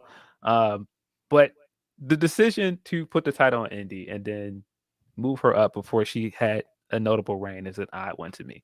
Mm-hmm. It does feel like she was there long enough and it was time to move her up, but I don't understand taking the belt off of Roxanne and Mm-hmm. then putting the belt on Indy just to move Indy up, and then going, all right, well, she's just going to vacate the title. Here's another tournament, guys. It's like, Mm-hmm. but you didn't have to do any of this. I hate when they do this like consolation prize, like, oh, she earned her stay. This is kind of like her reward for being in NXT for so long, right before she gets called up. But like, We don't need that. The championship doesn't need that. Just call her up. We all agree that she should be called up. That doesn't add any prestige to her call up if you're just gonna vacate it anyways and not give anyone a win over her. Like, even beyond, if she didn't have the injury, I feel like she still would have just vacated the belt because that's what they do. Yeah, it's really interesting with the NXT picks because it looked like every time Shawn Michaels was out there, he was like, what's why are y'all doing this to me? Because they just took the NXT Women's Champion and the NXT Women's Tag Team Champions, just like both from your brand, They won their match. and they won the match too. They won their match on Tuesday, which it They wouldn't have won the mattered. match. It wouldn't have mattered if they won their match because the challengers got called up as well. They're also too. I don't understand. Like, it wouldn't have mattered anyway. It seems like those belts are destined to move up. I hope this means they're merging the women's tag titles because there's no reason to have two sets of women's titles. No. I never understood that. I don't know. If this is a way to get two credible teams up on the main roster to challenge for those belts, I think that's good though. Really, really weird decision making. I mean, of course, we got to address kind of the elephant in the room of Cody being drafted right away back to Raw, which means he won't be on SmackDown, which means they're clearly kicking the can down the road even further with this Roman match. And I just don't understand why. They were supposed to, everybody after WrestleMania, the next day onward, was telling me they're going to finish this story probably at SummerSlam. That's how you finish this story. How do you finish a story if these two guys are on different brands? Yeah, Money in the Bank. I hate Money in the Bank. They're going to put the Money in the Bank on Cody. I don't. That's not the story. Put it on LA Knight. Like, that's who deserves it. That seems like the obvious way to get out of this is just giving him the Money in the Bank. That way he can cash in on Raw or SmackDown, maybe, unless they now try to tell us he can only cash in on Raw. I don't know. They might, huh? I don't know, but it seems like this is leading to the only way he gets his rematch is by winning either Money in the Bank or Royal Rumble again. I don't know. I don't really understand the Cody stuff at this point. I don't feel like he's gonna win at SummerSlam now. That's what I was thinking after WrestleMania, but now I just don't know. I don't think he's gonna win tonight, honestly. What? Why would he? What's he got? He ain't fighting for nothing. And then with this whole announcement thing, people have been making jokes about it, but like them having a SmackDown people in the tournament, if Roman's in this tournament and just wins that belt too, y'all are some sick goals, brother. It's going to be very nasty work. I'm very interested to see who's in this tournament. You see that they're keeping it a mystery. They might announce who's in it tonight at Backlash, which I guess we could get into a couple of the matches actually too for Backlash since we're here on WWE Talk. Very big show tonight in Puerto Rico. Like we said previously, the crowd last night for SmackDown was insane. And if that's anything that's going to be close to what's going on last night, this show tonight is going to be insane. They are going to cry when Bad Bunny has his main event match against Damian Priest here. It's going to be a sight like you've never seen. For people that have just started watching wrestling or watching wrestling recently, the magnitude of having the biggest Latin artists in the world, or one of, I don't want to, step out there, but the biggest Latin hip hop artist by far, like in the world, on your show consistently, and going to have him in a main event in his home country against all these people that absolutely love him and would murder you. You don't even understand how huge this whole moment is. And beyond that, Bad Bunny's such a giant wrestling fan, WWE specifically. For him to get this match in his home country in the main event is going to be something like we've never seen. Yeah. Man, they are definitely putting over how big of a star this guy is. And I think that we're a long way from people doing a who's Bad Bunny. Yeah. So I mean, this pay-per-view basically feels like it was built for him. Like Yeah. he's the main attraction of this pay-per-view. It's very clear. That pop he got last night was crazy. He's been on almost all the match announcements, which is really weird. They'll have like the card and it'll show like, I don't know, Omos versus Rollins, and then under it'll be like a small picture of Bad Bunny. It's like, we know Bad Bunny's gonna We be on know the what show. this is. We know this is basically his pay-per-view. But yeah, I'm very curious to see how it goes because this is his first one-on-one match. And I was kind of confused why Dom and Ray are not on the match. So when I saw that rumor that it was initially supposed to be a tag match, that made sense because that's what it seemed like they were building towards after That's what I thought WrestleMania. this was gonna be. Yeah. Yeah, but it seemed like they were like, this is a big stage for Bad Bunny. If you're gonna give him his one-on-one match, why not do it here? Might as well. And I think that's the right call. This is the perfect Mhm. spot for it, and you can always go back to Ray and Dom stuff later. Yeah. So I know you want to get into predictions for this because Yeah. You've already thrown out your prediction for Cody versus Brock. And Yeah, I think Brock's gonna throttle his ass. I want to be wrong about this. I really do. I really want to be wrong about this. But I kind of feel like Cody is losing too, man. It's just the way that they're building this up, man. I feel like this is kind of a must win for him to get him back in the title picture. But I think that's exactly why he's going to lose because Exactly. I don't feel like they're ready to put him back in the title picture yet. I feel like they're turning this into this journey back that it doesn't need to be. And so I feel like he's going to lose. I think that's the wrong call, man. I really do. But I don't want to rehash how I think it was the wrong call at WrestleMania 2, but here we are. I was going to say people are under the impression that it's going to be Seth and him in the finals, but it can't be Seth and him in the finals now because it's one SmackDown guy and one Raw guy. So it's like, are they going to do that match on Raw again? I guess they could. They could use this Cody win to build to that, and then Seth gets the victory over him, but Cody just losing on a random Raw. Oh no, big bro. On Monday, essentially. I mean, I do think that's the way to go. If he does win tonight, I do think that he should lose to Rollins in the build up to the finals. I don't think that they should be the finals matchup because I don't know, you set up a lose-lose scenario there. You give Cody another loss in a big title match, which you don't want to do. And then B, if he wins, then you firmly make this belt feel like a consolation prize because you make it seem like you made this belt because you didn't want to give him the win at WrestleMania. And I think that's a bad way to start off with this belt. I think Cody should not be the first champion. I think you need somebody that's going to build up equity in this belt. And I have no doubt that Cody can do that, but I think the perception of it is going to look crazy if he wins. Yeah, I mean, as everyone online has been saying since they announced this belt, this is Seth Rollins' belt. Like, even if I hate saying that everybody's been saying it because then that's really when they get the swerve. Like, everybody's expecting it, so no, do not.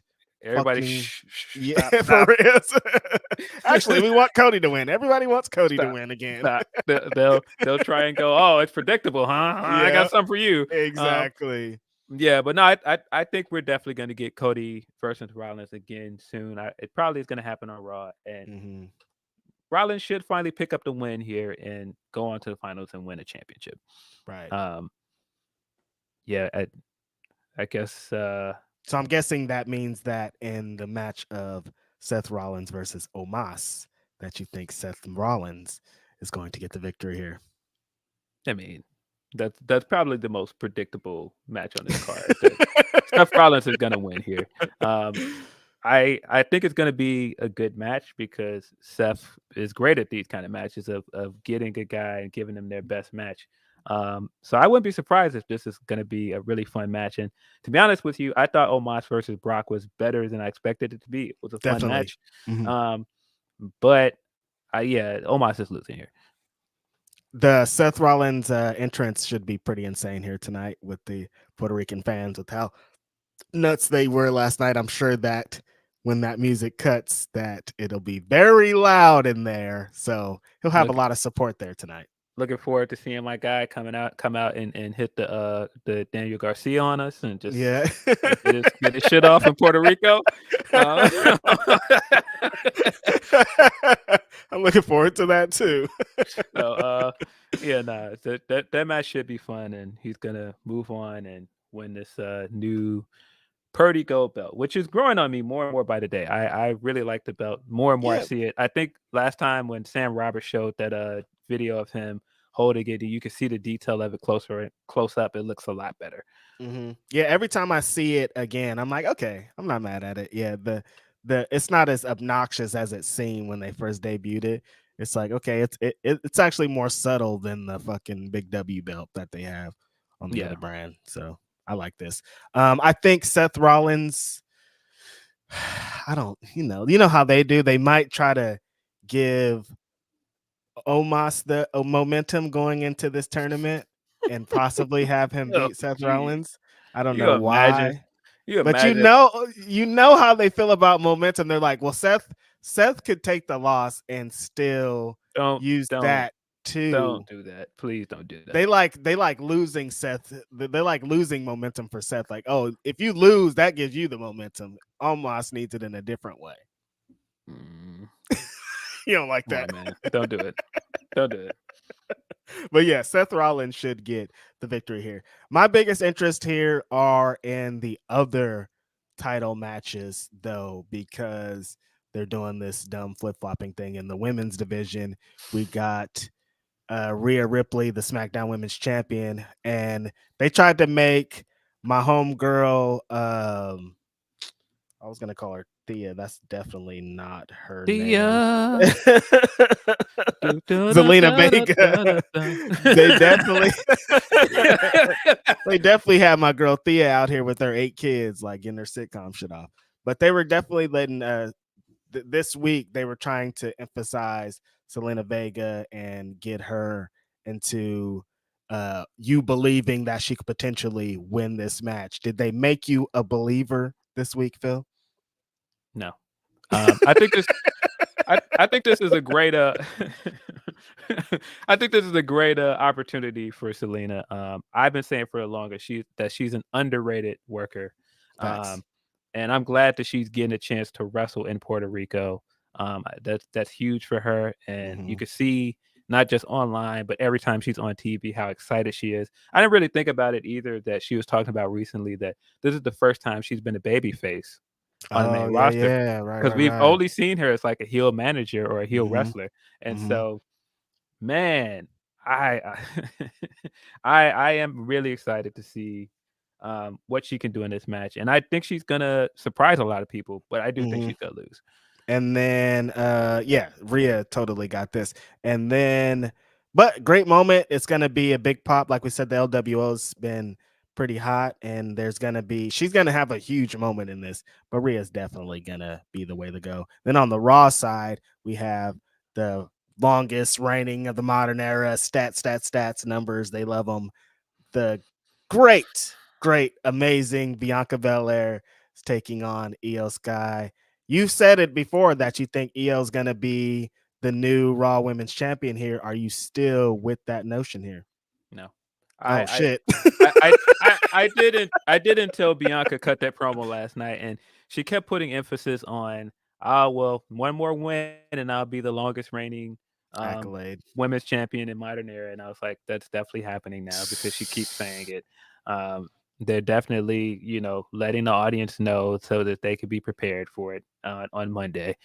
So yeah, Bianca's gonna win here, and she's gonna remain champion. They're probably gonna do a goofy title swap instead of Oh, just putting both women on the same brand. They've been teasing a feud between Rhea and Bianca. I don't know why they're not just on the same brand to begin with. I don't get it. that shit when Becky and Charlotte swap belts was like, you guys, please, why are we doing this? This is absolutely awful. You can't do this again. So you think both women's champions are going to go over tonight and they're going to do this stupid ass swap? Because yeah, as soon as they start talking accolades, I'm in the same boat that you are. Like, oh, Bianca's talking that accolade shit. Maybe it's time for her to get Yeah, that accolade, at least one more, because then they could just have her lose it on Raw probably or the next time we see her. I mean, There's way that they could do this thing. if they wanted to be clever, I think acknowledging the accolade and then having Damage Control cheat to win would be really good, and There it you would be go. a great way to get some heat on them. Um, but I don't really buy it.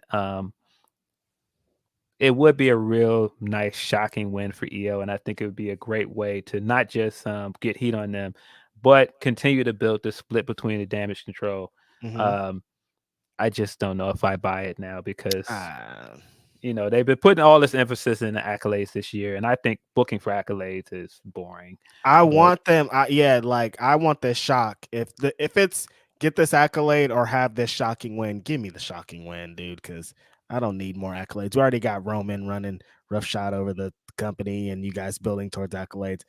Stop telling me about accolades at this point. We already had the Usos thing. I get it, man. I just want to see champions fighting each other. So, but yeah, I think Bianca might be the one to pull it out. And the other title match on this show that has me super interested is the United States Championship. The United States champion Austin Theory is taking on Bronson Reed and Bobby Lashley. Three-way for the United States Championship. What are your thoughts on this? Is Austin Theory? I think Austin.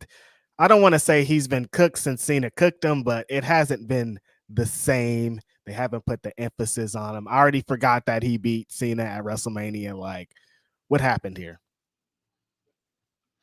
um, yeah, I think the theory has been good in spots since the whole Yes. Money in the Bank debacle.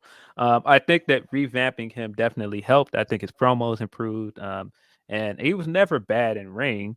So I No. think just showing us that he's still good in ring has helped. Um, but the Cena match didn't do what it was supposed to do for him. There's no way Mm-mm. around it. It just did not do what it was supposed to do for him. Uh, Ugh. and I think he's gonna lose. I think that Bronson's gonna win. Mhm. I think it's time to move Bobby on to the main event scene. I think Yep. he's probably going to challenge Roman soon. Mhm. Um, but yeah, I'm not sure what more you can do with Theory as champion.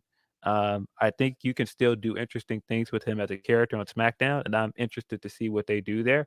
But I feel like you could really do something with Bronson. Kind of the same what you did with Gunther as champion on Mhm. SmackDown. I think making Mhm. Bronson this big monster heel with the belt on SmackDown could be really good. So I think Bronson's gonna win.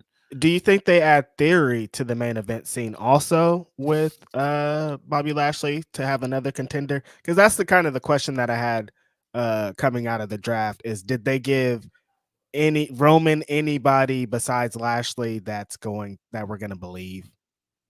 Yeah. Uh, I don't know if I buy Theory jumping into the main event scene right away, but I do think they're going to slowly start building him. I think anybody that thinks, all right, well, this Cena match didn't work, so they're going to abandon this. How long you been watching this company? Once they pick somebody as their guy, they don't abandon them very easily. I think they're going to Mhm. still try to push this guy going forward, but I think Bronson's winning. Bronson should win because I don't think Lashley should have this belt again. It shouldn't be like that, even though he could also do the Gunther thing that you're talking about.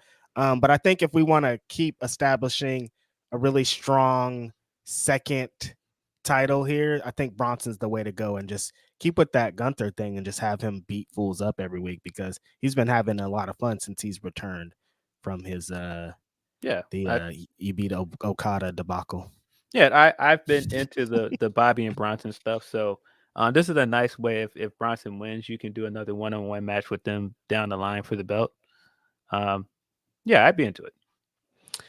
And probably, which sounds crazy, feels like the coldest match on the whole show is this 6-man match with the Bloodline, the Usos, and Solo Sikoa against Matt Riddle, Sami Zayn, and Kevin Owens. Am I wrong about this? Doesn't it feel like 2 months ago this was the hottest match you could announce? Now it's just like, oh, that's match is happening too. They're slow walking the dog, and it's not working. Ugh. Because both nights on of the draft, they were trying to build anticipation on, oh, what is going to happen with the bloodline? and I just wasn't into it, man. Like I just didn't believe that they were going to split them up. I knew the Usos were going to end up on the same brand. I just never believed that they could get split up. I never bought in at all. I know they're now trying to build us to, oh well, this is leading up to Solo turning on those guys. I thought the segment they did this week on SmackDown was good. But still I'm just not as invested as I was. And even the Sammy stuff where Sammy's kind of like, man, Bloodline's gonna fall, bro. Bloodline's gonna fall. I told you. It's gonna fall. It's like, bro, you've been saying this for like months, for like weeks now. Like it should have happened by now. I think they're just dragging too long with this. Roman's gonna be on TV next week, so which I thought was hilarious. Yeah, just shy of the pay-per-view, buddy. Yeah, right. A few days shy. Like, what's the show? What's the show right after the pay-per-view? Yeah, I'll be there. A little bit left, just a little bit. Yeah, he's gonna be on TV after Backlash, so maybe this means they're gonna do something with the Solo stuff tonight. Maybe Solo's gonna finally attack and turn on those guys if they lose tonight. I have to imagine that Team KO, Sammy's gonna win, because it wouldn't make sense for the Bloodline to win here. I feel like to further the Bloodline story, they have to lose. What I'm not understanding about this is, I guess I don't understand the mind state of people that are still super invested. They want this guy to turn on his brother. Like, I don't really on his brothers like that. Their blood, like their dad is all Rikishi. The resolution for this is him beating his brothers up. I don't want that. Well, those are his brothers. I mean, I will try to follow the storyline here. If you follow the storyline, the only guy that didn't let Roman down at WrestleMania was Solo, because Solo helped him win. The Usos lost their match on night 1, and they got taken out of action by the reigning champions, so that they couldn't help him win that match. Solo was the only one that did what he's supposed to do on WrestleMania, and he's been kind of on the outs with Jimmy and Jay anyway. So I feel like this is all leading to Solo stepping in and trying to take that spot as Roman's right-hand man now. And so that story all makes sense. I just think that they've dragged it out too long. Okay. It could be the end today, because everybody's going to different brands after this. You gotta wrap this shit up, I guess. I haven't really got back into the Matt Riddle train, but yeah, I think Matt Riddle, Sami Zayn, Kevin Owens are gonna get the victory tonight, potentially leading to some shenanigans. I definitely laughed out loud when they're like, Roman Reigns is gonna be here next week. I'm like, you guys couldn't have got this guy in Puerto Rico, dude. This crowd would have went crazy for Roman Reigns. You couldn't have got him back 4 days, 5 days earlier, man. This is crazy. Like, how are you gonna announce him for the next show? Wild stuff. But yeah, I'm gonna watch the show tonight. I think it should be fun. There's some fun developments. I'm looking forward. I think probably to the main event, honestly, because seeing Bad Bunny in that element, and I think Damian Priest is gonna rise to the occasion. Shout out to Damian Priest too. We gave it up to Bad Bunny, but like, this is a huge moment for him too. Giant pay-per-view in Puerto Rico. He's Puerto Rican. Like, this is, I don't think he probably ever dreamed of the, like, I'm sure he dreamed of like main eventing, but like, oh, you're gonna main event against one of the biggest Latin artists in the world. He's this, and I was thinking that was super funny. Yesterday I saw a tweet that said, oh, Damian Priest said that after the match, Bad Bunny is never gonna do music again. And I was thinking, like, wrestling's so funny because like that is the worst case scenario. Like, his joking promo, like if that really happened, that would be like the most awful thing that came out of this. Like, if after the match Bad Bunny could never do music again, that'd be like the worst scenario out of this. But I'm like, he's using that as heat, which is funny. But like, eventually Bad Bunny's gonna get the victory over him. But yeah, shout out to Damian Priest for being put in this position, being given the confidence to even have the one-on-one match in Puerto Rico against Bad Bunny. It's going to be a huge moment. Obviously, I think Bad Bunny's going to pick up the win here.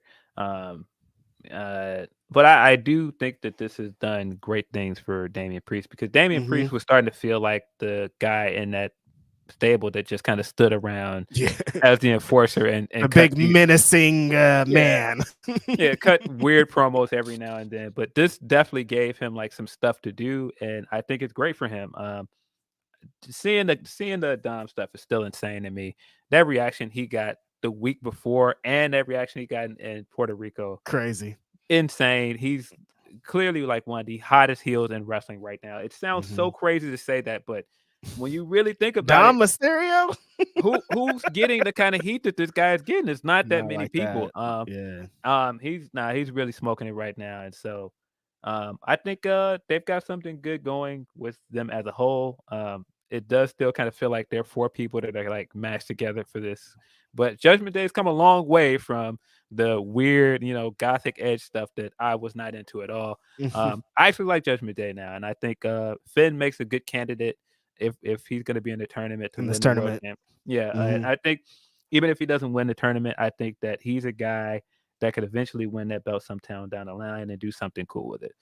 There's what is there? Are they alluding to there being 4 spots essentially, or how many matches? There's 2 matches on each show, so there's maybe 8 spots. So there's a triple threat at the beginning of the night, right? Okay. Isn't there 2 triple threats? Hey, let's get this up before guessing it. Do we run a podcast here? What is this thing? What are they potentially gonna be doing? Now I was gonna say, kind of get your predictions on who else do you think besides like Seth, Cody, Finn. Do you think AJ could be in this? Maybe Edge?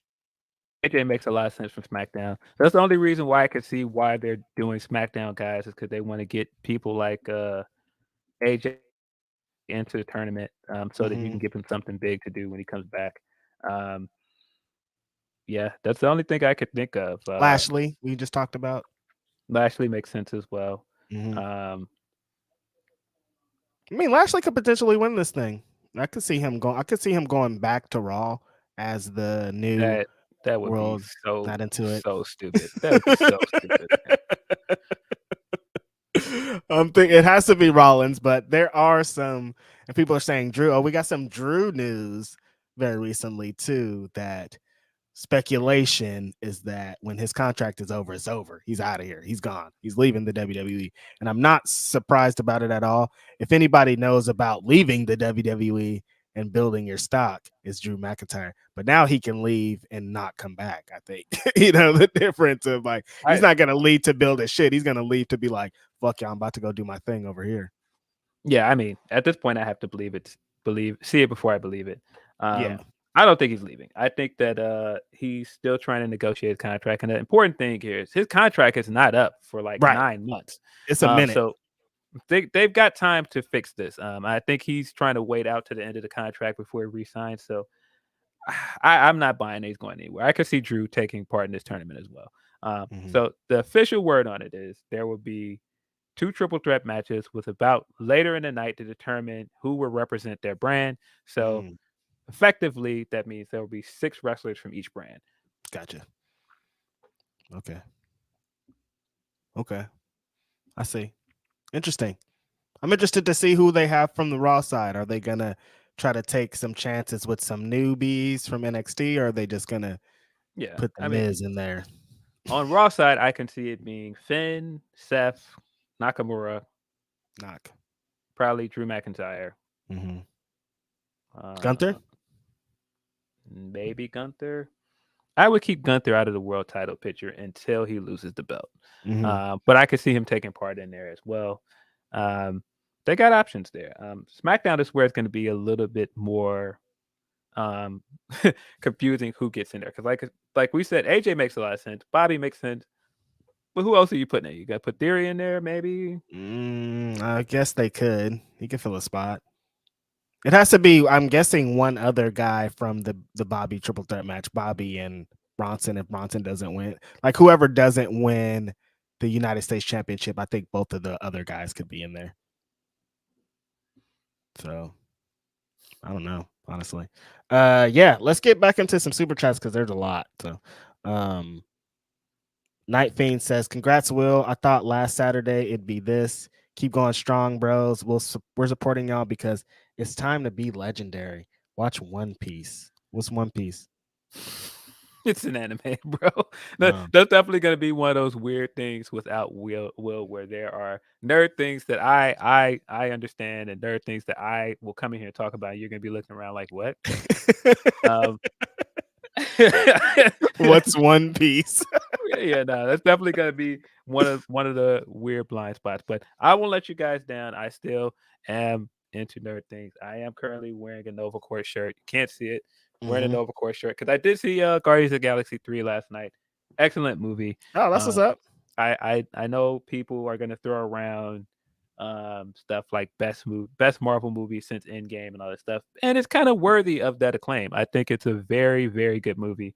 The Guardians franchise has been really really good from start to finish, and I think this was a really great way to cap off the trilogy. If you're a fan of Rocket Raccoon like I am, you were fed really well in this movie. That's dope. But people jump right out the window. Anytime a new Marvel movie comes out, it's either the best one they've seen or the worst one they've seen. There's no in between. Zoom, zoom, zoom. Couple of more of these super chants. Eloquent says, I also appreciate that Tony in hiring Will acknowledged that AEW has had some continuity, Continuity. continuity, consistency issues, and is self-aware. Look, we're not about to be embarrassing me reading out here. They're taking the books out of school, bro. Nah, man. But Continuity. Look, I can say it. but no, I agree with Eloquent, man. I think that there has been some blind spots for Tony, and that's inevitable because you're running 3 shows here, going on 4 soon. Right. um, so I do think there are blind spots for him there, and I do think it's good to hire somebody to help him with that. I'm curious if he's ever going to allow somebody else to book any of the other shows. Like, would he allow somebody to book Collision, for example? I don't Right. think he's ever going to let go of the reins of something like ROH because he's such an ROH guy. Um, but the other part about this that I think is kind of cool is that Will and Tony are both big WCW guys, and so Mhm. seeing them kind of be the brain trust of working together on this is really cool when you really think about it. It is. Can't wait to see Goldberg. Goldberg.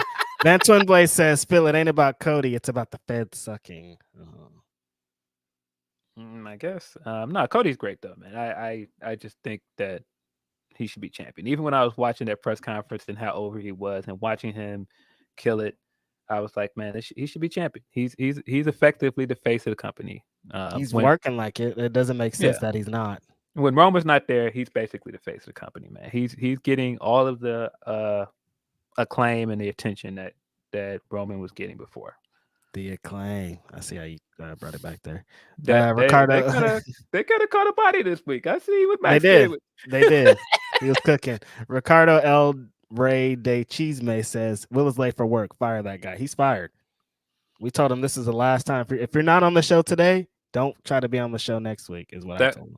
that was one of the few things I saw on Twitter where people were like, "Man, see, I knew Fightful was a propaganda site. They got Will working at AEW now. Totally proved they're a propaganda site." And I'm like, guys, he left. He's not here anymore. He's gone. He announced, I'm not going to be on the show anymore. He's gone. Like that. I'm was not going to be a part of purpose. any Fightful show ever. It's crazy. Aaron Busby, our homie, says, how many games are the Lakers and Warriors going? 6. I'm guessing 6 as well. Losing. Hopefully.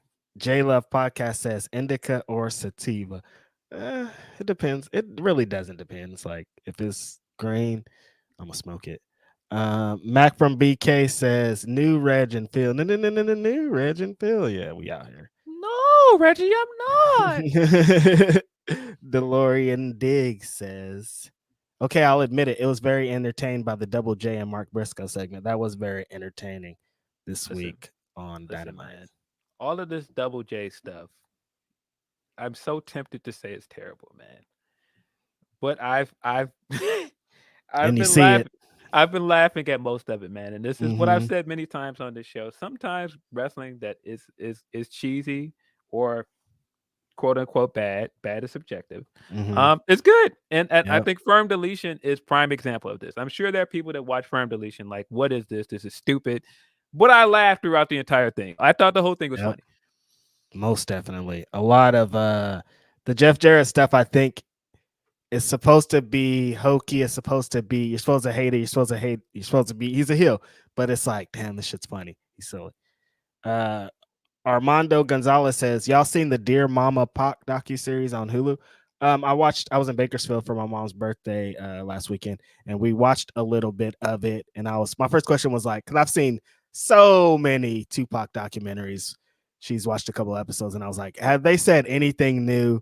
We've seen 20 of these, and they all are the same shit. But then it was going on in the background. I was watching it, very entertaining. They have new interviews, and they have the craziest thing about the whole thing is Tupac's dad.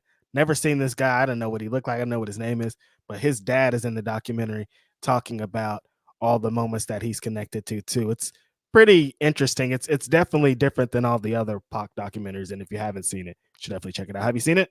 I haven't seen it yet. I mean, from what I Mm. understand, it's not a Pac documentary. It's about his mother, correct? Yeah, yeah. They kind of tie in both of them to get like they'll tell part of Pac's story, then they'll tell part of her story.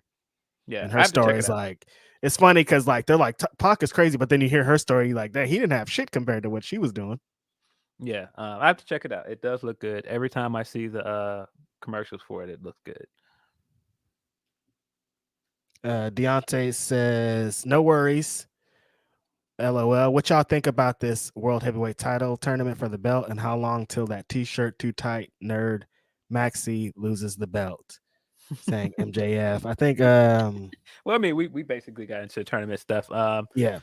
I think Max will still be champion by the end of the year. Now, from then on, I don't know. But I think he'll at least be still champion by winter's coming.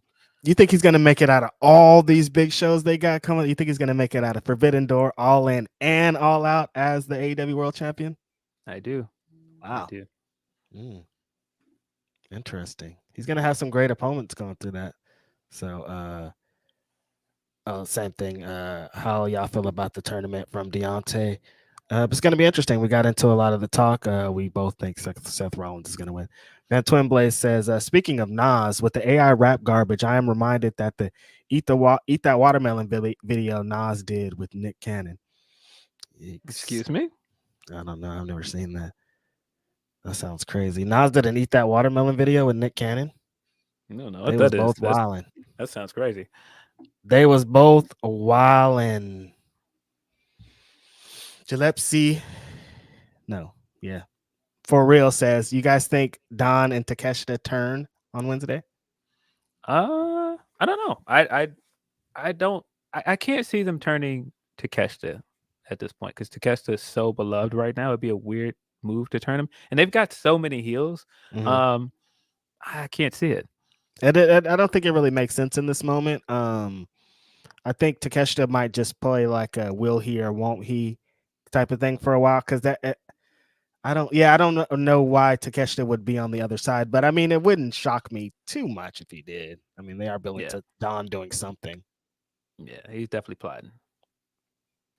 Deontay also says, found out last I'm blocked by Adam Pierce. I must have liked the Chelsea Green tweet accidentally. I don't know, man. LOL. Man's blocking me instead of doing his job. Man's never Wow. doing his job. What Chelsea Green tweets you was liking, bro? Uh-huh. What tweets you was liking, bro? Boom boom music. Wait, Or was that what do you mean? another person? What do you mean by that? What do you mean by What do you mean by that? that? Emily Scott says, sending my appreciation for the show. Happy for Will's next chapter. Happy to still get to listen to Phil and Reg every week and inspired by all of you finding ways to do what you love. Thank you, Emily. That's very cool. We gonna Appreciate you, keep Emily. talking. We gonna keep talking. Jake Salazar says the amount of coping from these big Billy boys is wild. Billy boys. I'm thinking that's World Wrestling Entertainment fans. They were on my butt yesterday for a tweet, so I didn't read any of it. I don't care. Chi-Town Spurs says, we'll book next week's Dynamite. Nothing will change my mind. Maybe. I don't know. Could be. Man, it's getting to work over there, man. Mm-hmm. Shotkid29 says, who do you want to see on commentary for Collision? My dream is Ian Riccaboni, Nigel, and Veda Scott. And with Dark done, put Paul White on Rampage. Yeah, that's a pretty good commentary team. I have to imagine they're going to get Nigel on TV in a big way soon. And yeah, they should hire Veda Scott, man. I don't know why no one at a big company has hired her to do commentary yet. Friend of the show, of course, but she does a great job. So I would love to see her land somewhere. Definitely. I definitely like to see Veda. I think the most important thing is to give Excalibur a break because he be talking hella fast.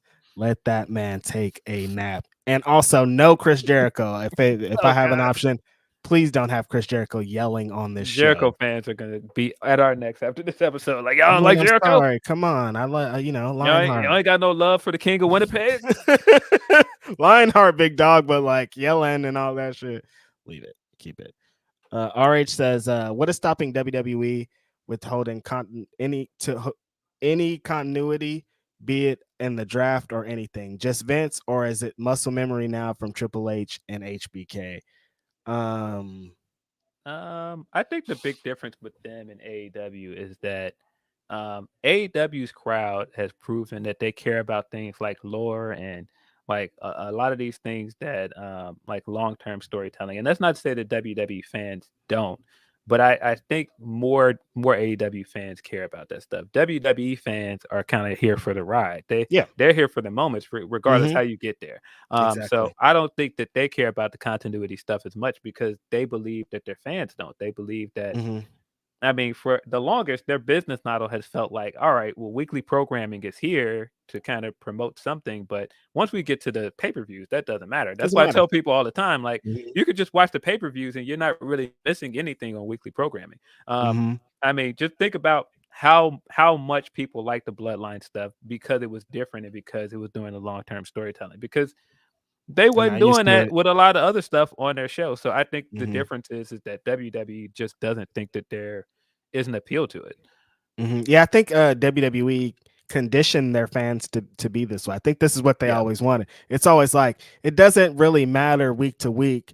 Just like get these moments. Like it doesn't matter what happens into SummerSlam. We're gonna have a big show. Logan Paul's gonna be there. Bad Bunny's gonna be there. It's WrestleMania. It's big moments, and I don't think that's necessarily wrong. It's like it's actually kind of maybe an easier business model for them to go by because fucking last week doesn't matter. Let's write something new. Nobody's gonna care. Jake Salazar said, now there's going to be a Raw and SmackDown Money in the Bank. Probably 2 briefcases. Nasty. Don't like do it. That. Don't do that. Ricardo El Rey de Chisme says, where's the line between tokenism and representation? That's a good question because I do think people want to jump to make everything a negative sometimes.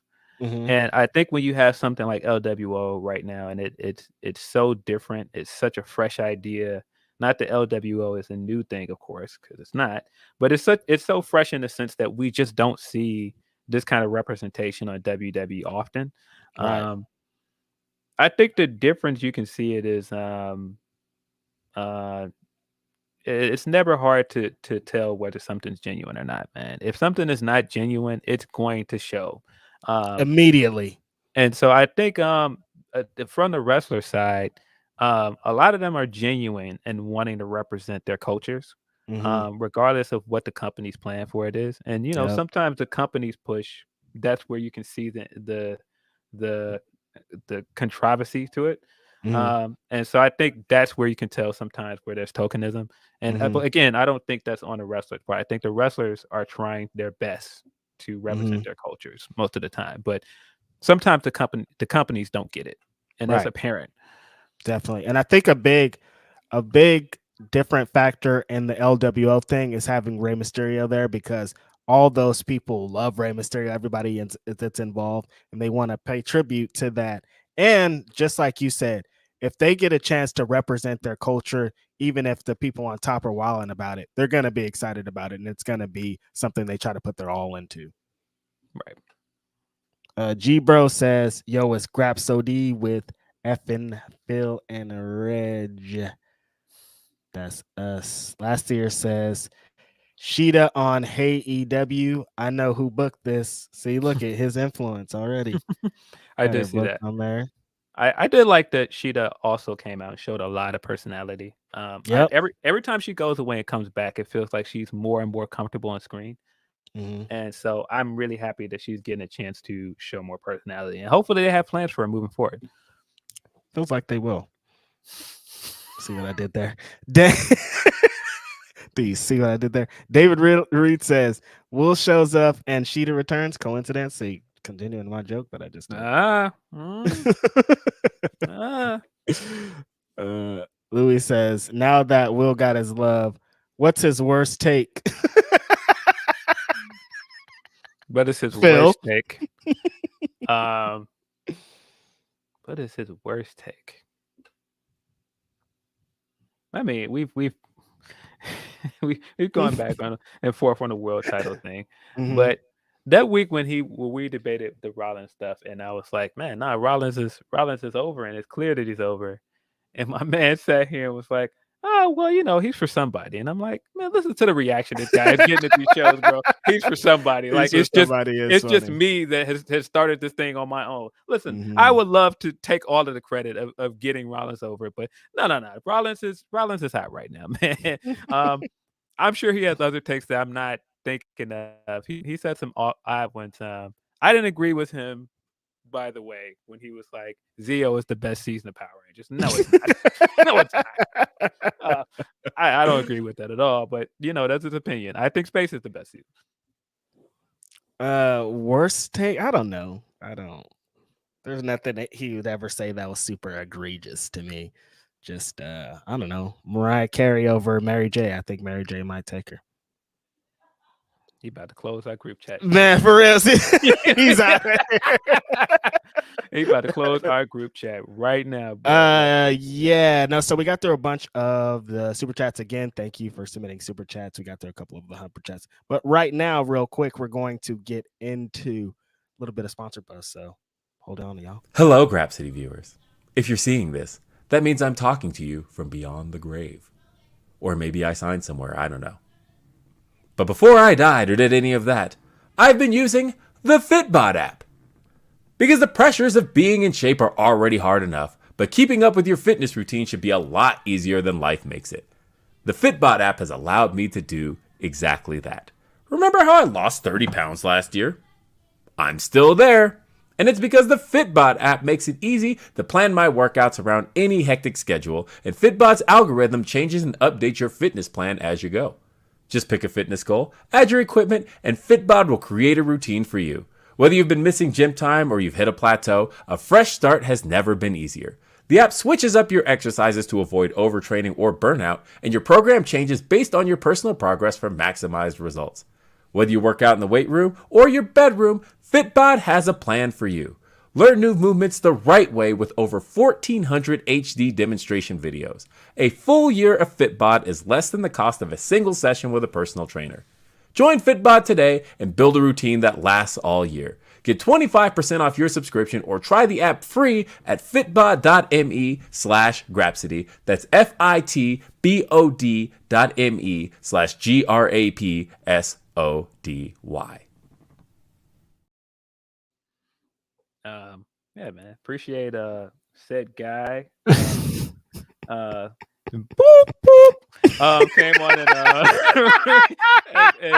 and did this ad read for us. Yo, our viewership shot up right there. People were like, "Oh, he's back." Definitely showed up and did that ad read for us before he had planned to leave. So that is one last Fitbod ad read from our guy. As you said, that is fitbod.com/Grapsody. If you're looking to lose some extra pounds coming into this summer and get bikini ready, whatever it is, fitbod.com. I know my shirt's about to be off this summer, so I mean, log into Fitbod. Summertime, the sun's been out. It's been raining a little bit the last couple of days. I don't know. Global warming is fucking the world up. But yeah, shirt will definitely be off, and Fitbod's definitely going to play a role in that. So shout out to Fitbod for that. Let's get into a little bit more of the guy that just helped us out and the company that he now works for. This week, there's been a lot of talk. AEW All In, Wembley Stadium. Since this whole thing's been announced, people were like immediately like 90,000 people. Like, y'all are wilding. Like, why are you even doing a stadium like that? Then a couple weeks and days pass, and then they put out this seat map, and people were like, "Oh, they're tarping off half the stadium. They're doing this," and there's all these different caps, all these different things, all these different people trying to put stipulations on this.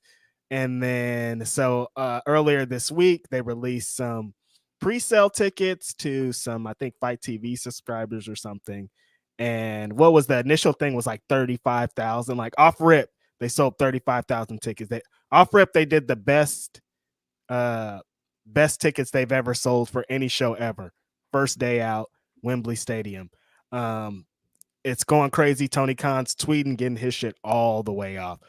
A day or so later, he announces it just keeps going up. They're like, "Oh, now we're at this." Right, I think right now they're sitting at 60,000 tickets already sold for Wembley. This is exceeded expectations. I think like nobody even expected. I predicted that they could do a 50, and I was like, that's gonna be like after like that hard push at the end, like after they announced the Punk match or whatever. But no, they're already like, I think they're over 60,000 because if I remember correctly, I saw WrestleTix say 65,000 yesterday. So I think we're around 70,000 actually. Wow, that is, I can't even. 70,000 people already. No matches announced. It's only been a couple of days. Some people only were able to get tickets yesterday. Huge bump. Like I said, no matches announced. Nobody knows anything that's going to be going on here. Just off the name value of AEW. It told a lot of interesting stories, Phil, because we talked about how should they have a big, heavy local British influence? Should they have all these different things? But no, these people want Kenny Omega, MJF, Darby Allin, Sammy Guevara. They want the AEW brand. And I think selling this many tickets without announcing anything really kind of shows what that is. Yeah, I think there's room to do stuff like have Michael Oku or some British wrestlers on the card. Mm-hmm. But I think this shows that there's a big demand for AEW in Europe. Yep. I don't think you can understate the fact that this thing sold because it's their first international show. Yeah. And so I think it's great for them. I think it's a huge deal for the company. Just the optic of coming from building this company off of All In, and then 5 years later going to Wembley and going to an even bigger stage, and this is crazy. Being prepared to possibly sell out that show as well is really incredible. It's just really inspiring to see how far the company has come in 4 years. I'm really excited for this show. I think that if we've seen anything from the international crowd with Clash at the Castle, that they show up. They show up, and they're going to be a great crowd. I think that the Wembley crowd is going to be incredible, and hopefully this show is good. I mean, I don't know what they're going to do for the card. I have my suspicions, but I think that this is going to be a memorable night for them, and just to see some people like Saraya and some of the wrestlers that are getting to wrestle on this big of a stage for a first time, be excited about it. It's Saraya really cool, is man. Hype. No, she's out here, man. She's been like, she's definitely been getting her New Yorker vibes off. She's been getting her shit off. This kind of has been an interesting thing because it kind of shows that you should take chances, because I think a lot of people when they announced this, they were like, "There's no way you're gonna be able to fill up that stadium." Even people were like, even half of the stadium, they could have totally came over and got a 30,000 seat venue, even some 20,000, and blown it out of the water. But I think this was a great idea, because if you just start like off rip, just start. Let's try to go the biggest you can go. Like there's only down from there, so you might as well just go with the biggest stadium. And I think it's really paying off here. And beyond that, like seeing all the fans be just so excited about it. All the people that got tickets are stoked. Like everybody in the area is so excited about it. Like this is going to just be an amazing moment for everybody involved. For sure, man. Definitely very excited for that. We got it's crazy. You know, like we've got what 2 pay-per-views even before we get there. It's crazy to think that that's not even a pay-per-view too. Like that's the lead into pay-per-view the week after that, and like that's like the everything now news related with AEW is so centered around Collision and Wembley. But yeah, we've got a pay-per-view coming up in 3 weeks. I'm just really interested to see like how the card, how the roster changes, how the card changes in the next few weeks. By that period, Collision will have debuted. I think Collision debuts in June. I think.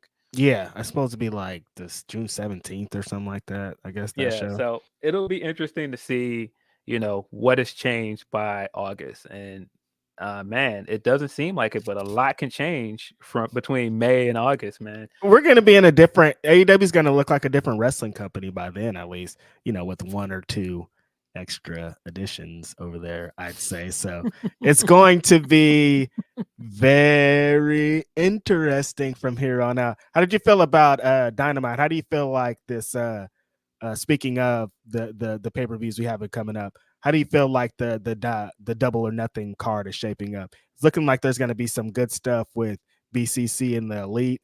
And then how do you feel about them making it a 4-way for the Pillars? I mean, I think that it got a little bit cumbersome getting there for the 4-way, but I mean, we all knew it was going to be a 4-way because that was really what the fans were excited from day one. I mean, immediately when those 4 guys got in the ring and cut that promo, all of us knew that this was heading for the fatal 4-way. Right. And I think the build to the Pillars match has been good. I think the 1 week they kind of stumbled out the gate, but for the most part, I think the storytelling has been good. I think what they've been doing with Jungle Boy and Darby is fun. The rivalry they're building there is cool. I think the stuff they've been doing with Sammy and MJF has been really funny. The week before when MJF jumped in that car and he's like, "Nah, ain't no room in there," and the camera turned and there was nobody in there. No, ain't no room for you. I gotta go. And just wait back. and that led to this week MJF apologizing and us getting the reconciliation before we got the "How Can They Coexist" tag match. I think all of it has been good. I think some of it has been a bit cumbersome and predictable, but I do really like the matchup, and I think that match is gonna cook, man. I think it's gonna be a really good match. I think it's good to see the Elite in a major storyline again. Yep. Because for a minute it felt like, all right, what are they doing with these guys? It almost felt like they were afterthought, which is crazy to think of the Elite of all people to feel like an afterthought. But I really like the fact that, they're back. Kenny's back to cutting promos on TV. The BCC stuff has been incredible. I think that BCC promo this week. Oh man, Brian talking that shit. Loved it, man. Getting his shit off, making all of the Brett fans mad. Yeah, I loved it. And by the way, he ain't wrong. I don't think Brian's wrong. But it's hard to argue a bunch of wrestlers, but if Bryan Danielson says it, it's like, I don't think he's wrong, man. But I thought that promo was fire. I think, of course, Brian getting his shit off and then getting that great heel promo from Mox with higher levels, bigger devils. Mox is a sick individual. He got some bars off in there. He was getting his shit off. And they put another small tease, if you notice, another tiny tease to them being fed up with the Danielson guy, man. There's another small tease in there if you really paid attention. But no, I think that this is really good. And if it's leading to blood and guts at some point, I'm not sure what the pay-per-view match is going to be. I'm assuming it's going to be like Anarchy or the Arena or something. But I'm in for whatever they do with these 2 stables. I think they're killing it right now. And it's already lit next week.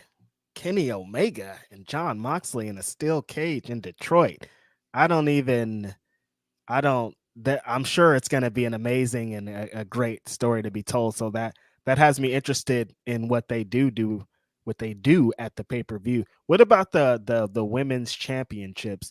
What kind of do you think that they're gonna just have Jamie Hayter playing to the Outcast stuff, or do you think there's gonna be a singles or a title defense for her at the show?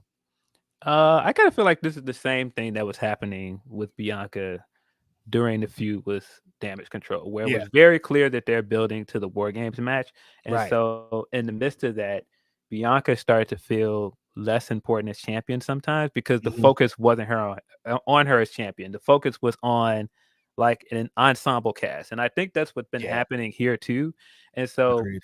Jamie has kind of unfortunately been kind of lost in the sauce. Mm, I still think she's a great champion, but there hasn't been enough emphasis on her as champion, in my opinion. And I do think that they need to start building up whatever the championship match is going to be at Double or Nothing. It seems like we're going to get a rematch between Taya and Jade at the pay per view as well. yeah, I think so. Uh, I know people didn't like to finish that match, but I always felt like the story wasn't finished. And then bringing it up this week on Rampage definitely tells me that they're going to go back to this. Mhm.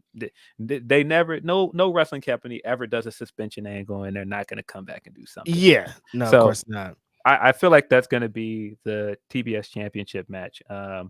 It's just frustrating because it's while these two belts have existed with each other, it's been like we know what Jade is doing over here. We know how she's gonna move. There was always the AEW's women's championship to be able to be like because like the run that Tony Storm had, she was on Dynamite every week defending the belt or in a match, and it felt like that was the workhorse belt Yeah, for the women's division, and like Jamie Hayter and the belt getting kind of lost in the not even lost, but her playing a big role over in the other angle has kind of taken away from it. So it's just been kind of unfortunate that that yeah, was the workhorse yeah, sport belt, and we were seeing it almost every week. yeah. And I mean, the Grown Outcast stuff has not been good some weeks too. It's definitely been Mhm, dragging. mhm. I think this week and last few weeks have been the best it's been, like with the JAS inclusion, and this week with the Sheeta return. I think this is the most progression we've seen for the storyline, and that's good. Agreed. But Yep. we got to announce the money match for this feud soon, man, because Yes, it's like, where exactly. are we going with this? Like, Mhm, get us to the destination. Like, if the mhm, match at the pay per view is going to be a 6-woman tag match, for example, we need to start building to that soon. mhm. Because I liked what happened this week. Like the Sheeta thing was a story continuation, but it still was kind of just the story that they've been telling for many weeks with the Outcast doing a beat down and then someone comes to save the baby face. It's like we gotta like, what are we doing here? What's gonna happen? Just say what's gonna happen at Double or Nothing. Say these people are gonna be in a match. Then this will all feel like it's gonna lead to something. Is kind of where Yeah. I'm standing. Yeah, to borrow a take from Will, I'm now starting to be on board with the idea of someone winning the women's title at Double or Nothing, and then building to Jade winning the title back at All In, because I think Mhm. that's a way to build to her getting this big one-on-one match in her home country and getting the big win on a stage like Wembley. Um, and if they're picking anybody, I think Ruby should get the win. I think that Ruby. this should build to Ruby versus Jade 1-on-1, and I think that Ruby should win. And I think Jamie should get the title back by Wembley. Mhm. I like it. Yeah, you gotta put Jamie has to have a big giant title match Yeah. at Wembley, and she needs to be factored in. Another factor we talk about, I've been in the I'm on a Ring of Honor post show. If you haven't, check out Ring of Honor with me and Kate every Thursday after the Ring of Honor show. But I'm hoping that Athena gets all these big giant shows coming up. I hope that she gets rewarded for the great work that she's been doing. As I said, she's the Ring of Honor MVP. Hope she gets rewarded by having a big match on one of these big shows, Forbidden Door. We need to see her in Forbidden Door against somebody from Tokyo Joshi Pro immediately, or All In or All Out, because she needs to be rewarded for being on that show and carrying it. Yeah, for sure. I think that she should get a match in Japan soon. Mm-hmm. Um, I'm so on board with her losing the belt at some point on Ring of Honor and coming back with a vengeance to AEW and Yeah, challenging either for the AEW championship or the TBS championship. I like I it. think the second she comes back, she's gonna be red hot, man. I'm just so ready for, not to say that I'm like, oh, I'll finish up this stuff over there, because she is doing a great job over there. But I think there's so much potential for her to come back to AEW in a big way. Yeah, she's just, as a Ring of Honor, I watch Ring of Honor for homework. She's so killing it so much. But like she told us in the presser, she has so many dream matches. And every time I hear her and Jamie Hayter's name together, I'm just like, oh, I need it. Bring it to me. Hurry up. So like, yeah, I think I'm about ready.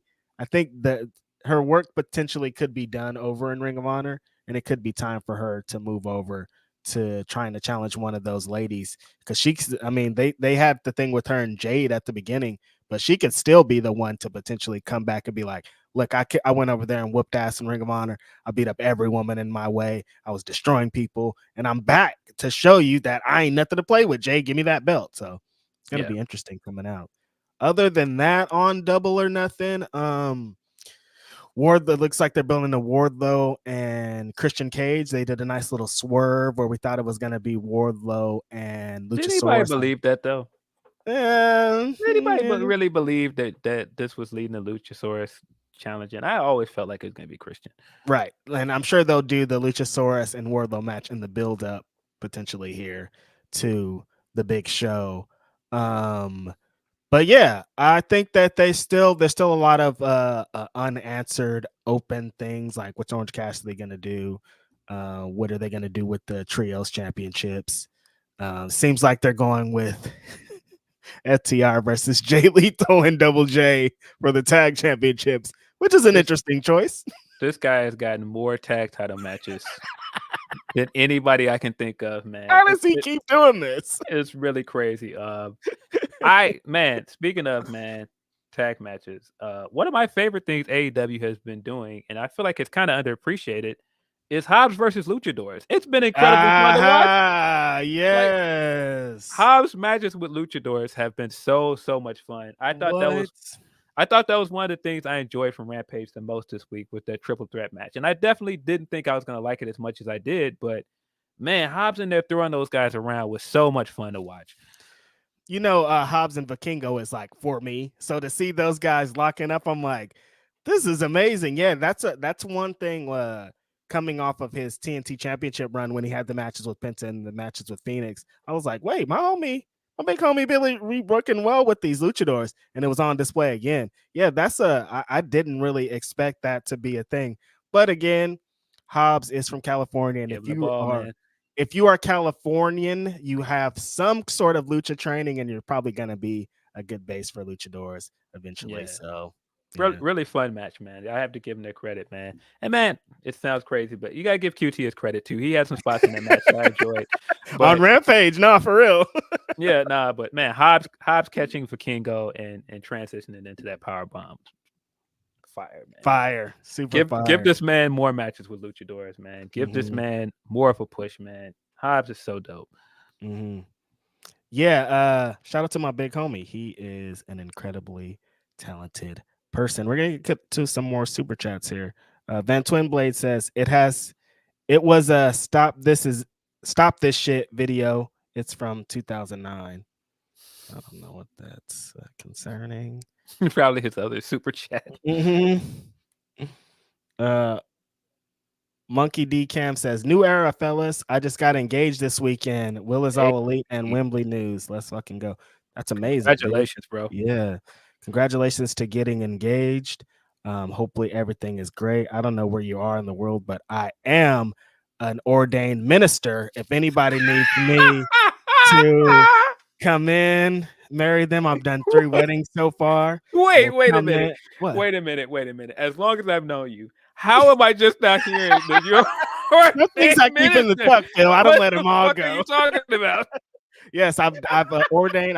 I've looked over 3 weddings so far. My cousin Demiris, I was the minister at his wedding. Talk some shit. That one I freestyled. That was kind of cool. But I've done 2. My best friend, I married him and his wife a couple years ago. Yeah, I'm doing it. So if anybody needs to get married, Righteous Reg is more than a rap name. I do everything. I'm a jack of all trades. So I'm like Will Washington and AEW. Just sign me up for something, and I'm gonna do it. But yeah, congrats. Yeah, congratulations, man. Listen, I'm just trying to get paid. If you got money and you need a service, I'll fill Yo, it. that reminds me of those pictures of MF Doom officiating that couple's wedding, man. Exactly. That's me. That's me. Yo, Righteous Reg and Doom shoes. Straight up. That's how we get it. But yeah, if you need my services, just hit me. I got you. It's about to be wedding season too. It's getting warm outside. The spring. There's birds chirping and shit. You could have Righteous Reg rap in at your wedding. Yeah, man. I'm getting into that season where people start taking on their flings, man. I'm saying it's good. Getting time. warm outside, man. People Great about to get time. active, man. Sundress season, the most amazing, the most wonderful time of the year. Night Track says, Reg, are you going to NJP in Long Beach? That's a good question. It's very, very close to Las Vegas, Double or Nothing weekend. You know how money works, but maybe, possibly, I'm trying to. RH says Sheeta versus Monet at Forbidden Door or All In. Yeah, I need to see it, man. That's the matchup I need to see, man. That's the one. I don't know. Mercedes and Rio might be kind of crazy too. Like she's got the matches there, man. Mercedes versus Jamie Hayter also with slap. Banging. Yeah, nah. There's matches there for her, man. I don't know when she's gonna pull up or, if that's gonna happen, but there's some out there. Jake Salazar says, honestly disappointed we didn't get to see Brian in the ring with Okada. I guess TK was only willing to give up Yuta right now. We'll fix this. Well, we don't know that yet because don't know. The mystery partner for Dominion, I think, is still in there, right? I think that Yuta's just announced for that card for Resurgence. We don't know. Do we? We don't know. Maybe am I off? I'm like, did we miss something last night? Because I thought we were still doing the mystery. Maybe they announced it, and I'm just holding out hope that it's Brian because I want him to be in the G1. But I don't know. The Dominion plan is still up in the air as far as I know. When is G1? They announced the dates, right? Usually it's in the fall. So usually it's like August, September. I'm trying to see, like, is there any way that Brian's gonna be able to do that? Maybe. Yeah, but speaking of New Japan tournaments, we talked about on Ask Grapsody. That Best of Juniors looks fire. That looks super fire. Yeah. Who you got winning this? I kind of want Leo to win and get his rematch for the IWGP Junior Heavyweight Championship. I like that. If it's not him, I can see Robbie Eagles winning as well because he just came back in a big way, and it seems like they're trying to put TMDK over as a new hot faction. They're not going to be sickos and give it to Takahashi again, are they? No, I mean we've seen Hiromu cook enough times. I think you got to give somebody else that win at this point. And I think it would be a huge win for Leo, not just because he just won the Junior Tag League as well. I think Leo should be the guy. But of course that's my bias as a Leo's fan. Pretty biased, so, yeah, because I'm like saying. But I do feel like he has the most momentum going in. Like I feel like it's either him or Robbie Eagles. Yeah. Yeah, I want to see Leo just because that's the homie. But also shout out to the homies. Speedball Mike Bailey's also there. Jet, Kevin Knight. I combined his names together. Everybody, all my homies are gonna cook. All the matches that they announce are gonna be fire. It's gonna be an insane tournament. I'm really looking forward to everybody. But yeah, go get that victory, Leo. Should we read some more Humper chats? We should. Let's see.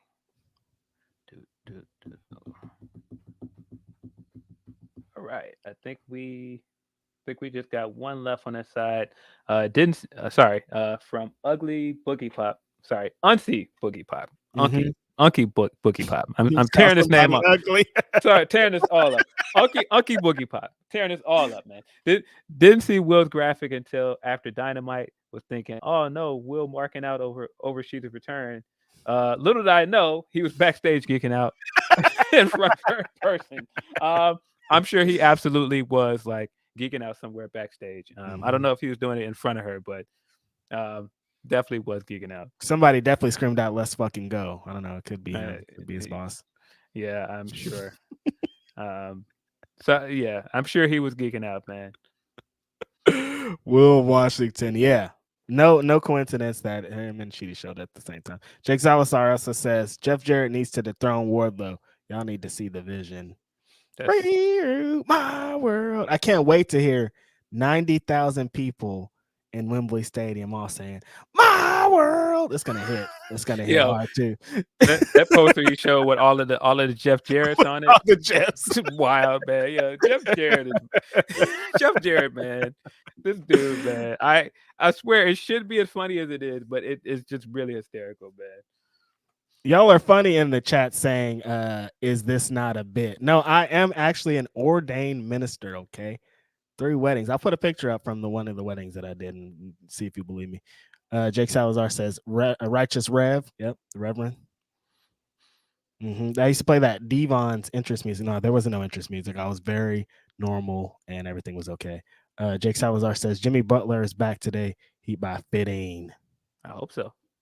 I'd like to see he get that W, man. Oh, I got to the bottom. Look at that. Look at that.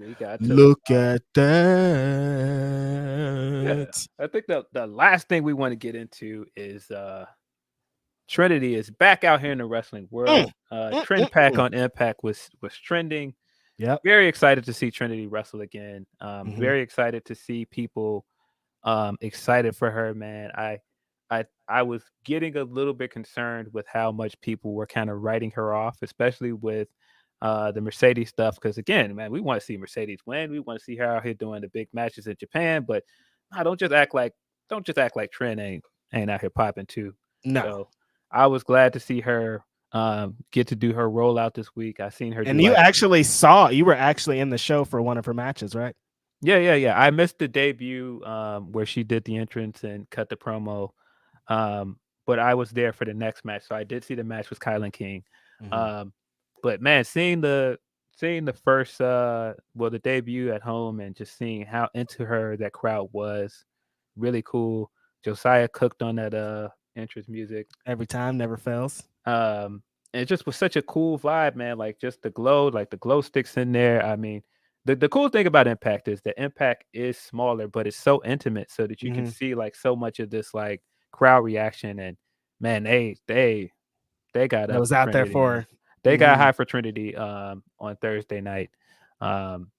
Really cool to see that. Really cool to see how supportive other wrestlers are for her and so happy people are.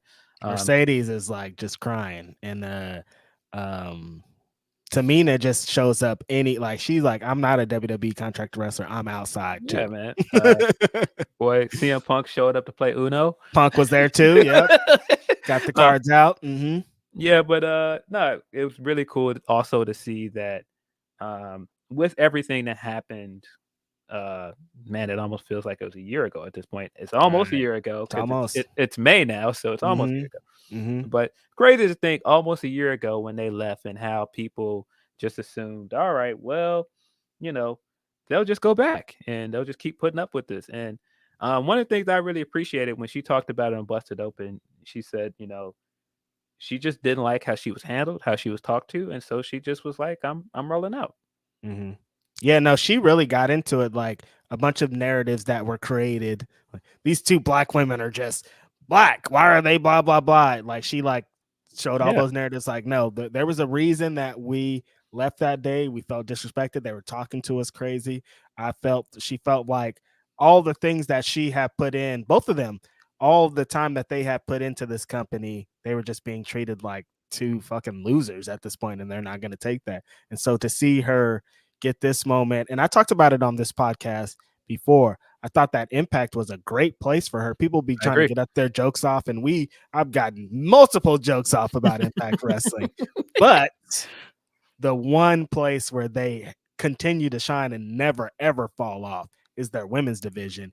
And if you want to get kind of acclimated with how wrestling out of WWE works, and you want to work with some of the best women in the world, getting into the knockouts division of Impact is the perfect place to go. You got Masha, you got Mickey, you got Jordan, you got Deonna, you got Killer Kelly, you got Kylan just signed, who she wrestled. Like, this is like, you're getting thrown to the wolves. She's going to be able to show because we talked about it before. Also, people kind of have this perception of who she is. Like she came in as a dancer with the Funkadactyls, and some people never forgot about that. Their whole time was just like, oh, she's just this dancing, blah blah blah. She's on this reality show. She's the Usos' wife. She blah blah blah. But like, no, she's a legit athlete. All the great moments that she had in WWE were awesome. Anytime she got a time to shine, she like excelled.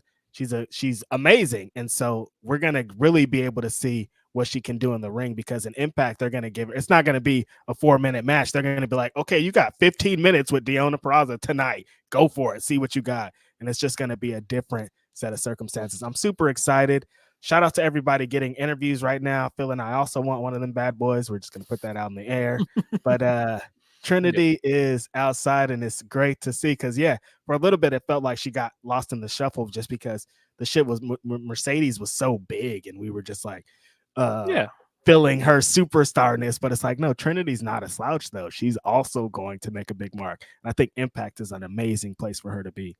Yeah, I agree. I think because they have a historically good women's division there, I think that makes a lot of sense for her to go there. She wants to have like memorable feuds, because man, you can't count on your hand how many memorable feuds she had with WWE. And I think that was one of their big failings with her.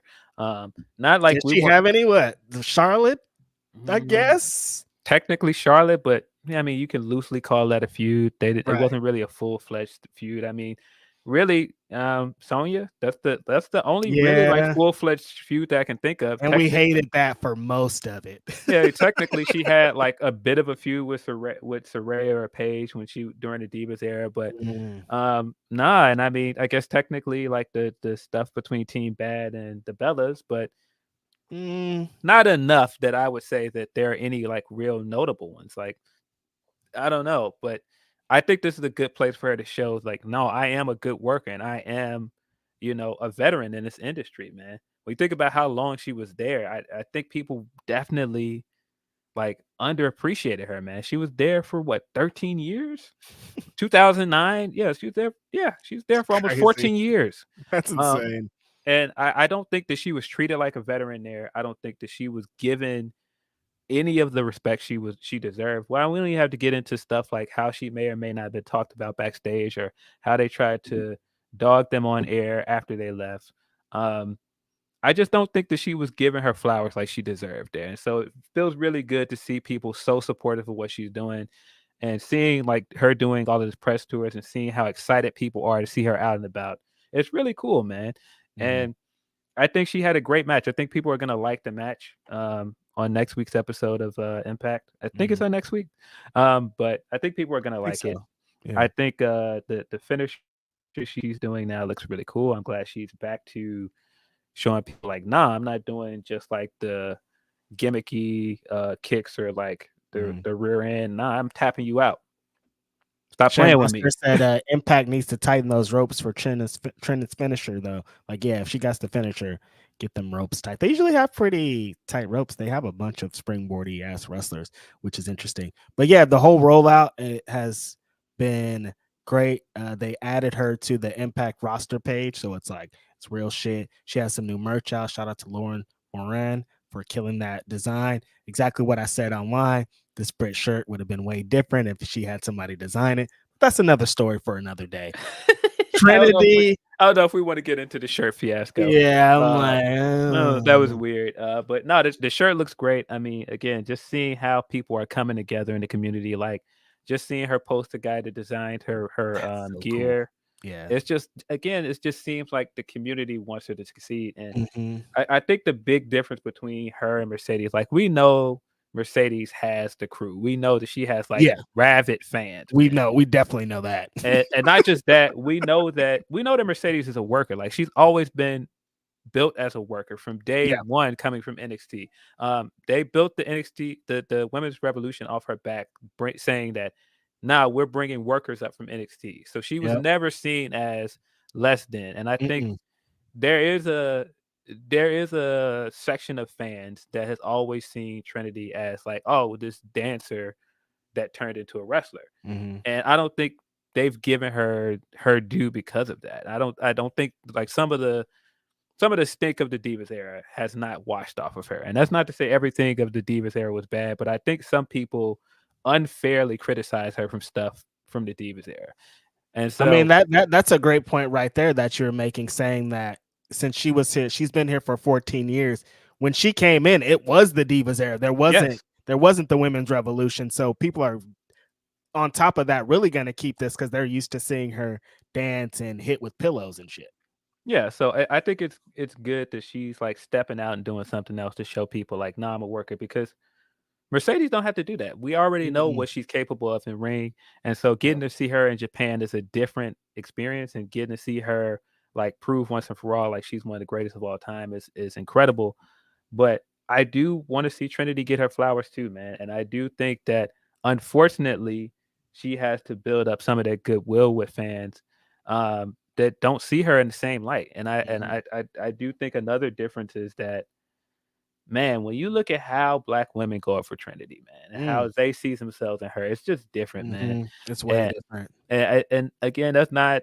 I don't want to throw any knock on Mercedes or anybody else, but I'm telling you, when you see it, when you see how other black women talk about Trinity, it really puts over how special she is. Like that clip when she was talking about how Jay reached out to her after everything happened just to see if she was okay. Yep. I just think that's indicative of not just how black women's wrestlers feel about her, but how black women fans feel about her. Totally. Yeah, it feels like she has that, like we talked about her probably not getting respect from the higher ups and not getting her due.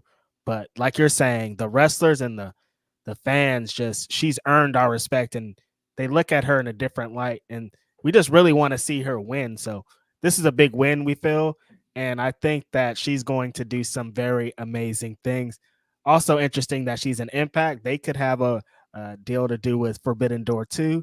We can see some crossover things over here. Like this opens up some good things. And being signed to Impact doesn't close the door on anything. So yeah, I mean, she has said that she wants the Mercedes match, and I think that makes a lot of sense. Yep. I do think she's probably going to get the Mickey match at some point. Yep. And she even talked about wanting to do intergender stuff, which I didn't even think about that until she mentioned it. I think when she was talking to Denise. But man, that is interesting to think about. Super interesting. Seeing her get in there and mix it up with some male wrestlers, I think could be cool. I'm just excited for her, man. I really want this to go well, man. I really want people to put some respect on her name, man. Not just in our circles, because like I said, a lot of black women's wrestling fans really give it up for her. But I think people need to like really give her a due, man. 'Cause I really think that she is approaching legend status, man. And I don't think people look at her that way, and they should. Yeah, I'm interested to see how she works in this environment. I mean, she went from not being a professional wrestler to being a professional wrestler in the biggest wrestling company in the world. She's been at WrestleMania. She's been at all the, some of the biggest attended wrestling shows of the world. So to see her go from that system, which we all know is a way different system, to whatever she's going to encounter in Impact is going to be so interesting to see. It's always good to see stuff like that. We talk a lot about Dolph Ziggler. I think he's one. Dolph Ziggler's coming up on being 20 years in the WWE. Oof. And I think like seeing him in a different system, in a different element and different opponents would be beneficial to him. And I think this is going to be super beneficial to Trinity. And in 6-7 months, we're going to be like, there's going to be all these people being like, damn, I didn't know she could do that. Trinity's such a blah, blah, blah. Like all these things we already know, but she's going to let the world know. And I'm super excited about it. People are saying Trinity versus Athena in the chat because Trinity was at the ROH pay-per-view. And it did seem like, they might have been working or something. Athena brought up Trinity in the presser. So there's a lot of interesting things that are going on here. But right here in her new home promotion with Impact, I'm excited. There's Masha Slamovich. Like, give me a Masha Slamovich and Trinity match. Like, what's that going to be like? Like, that's just like so interesting. I'm super excited about all this. You saw Trinity live. How was the rest of the Impact show? What other kind of dope shit did you see while you're out there? It was a fun show. The Impact tapings are usually fun because they're so relaxed, and it's just like you get so many different flavors of wrestling. You get like serious wrestling. You could go to an Impact show and see something like Rich Swann tear it up with like Black Taurus or something like that out of nowhere, but then you also get like the comedy stuff as well. You get like some good women's wrestling as well. It's just I think Impact is in a really good position right now. I think now that you're bringing in some stars like Trinity and trying to rebuild your main event scene with Nick Aldis, I think they're in a good spot. Oh, Nick Aldis. I was like, what happened in the men's division? Nick Aldis is the new shiny toy or old shiny toy. Yeah, depending got on. Macklin as champion now. I think they've got some good things going, man. That's an NWA ass main event, but I'm gonna let y'all cook. Yeah, I mean, let the beat build on it, man. You gotta let it build to something, man. All right. You can shoot us a bit. I'm not gonna get him all the way out of here. No, but it was a fun show, man. Always fun to see Ace Austin and Chris Bay.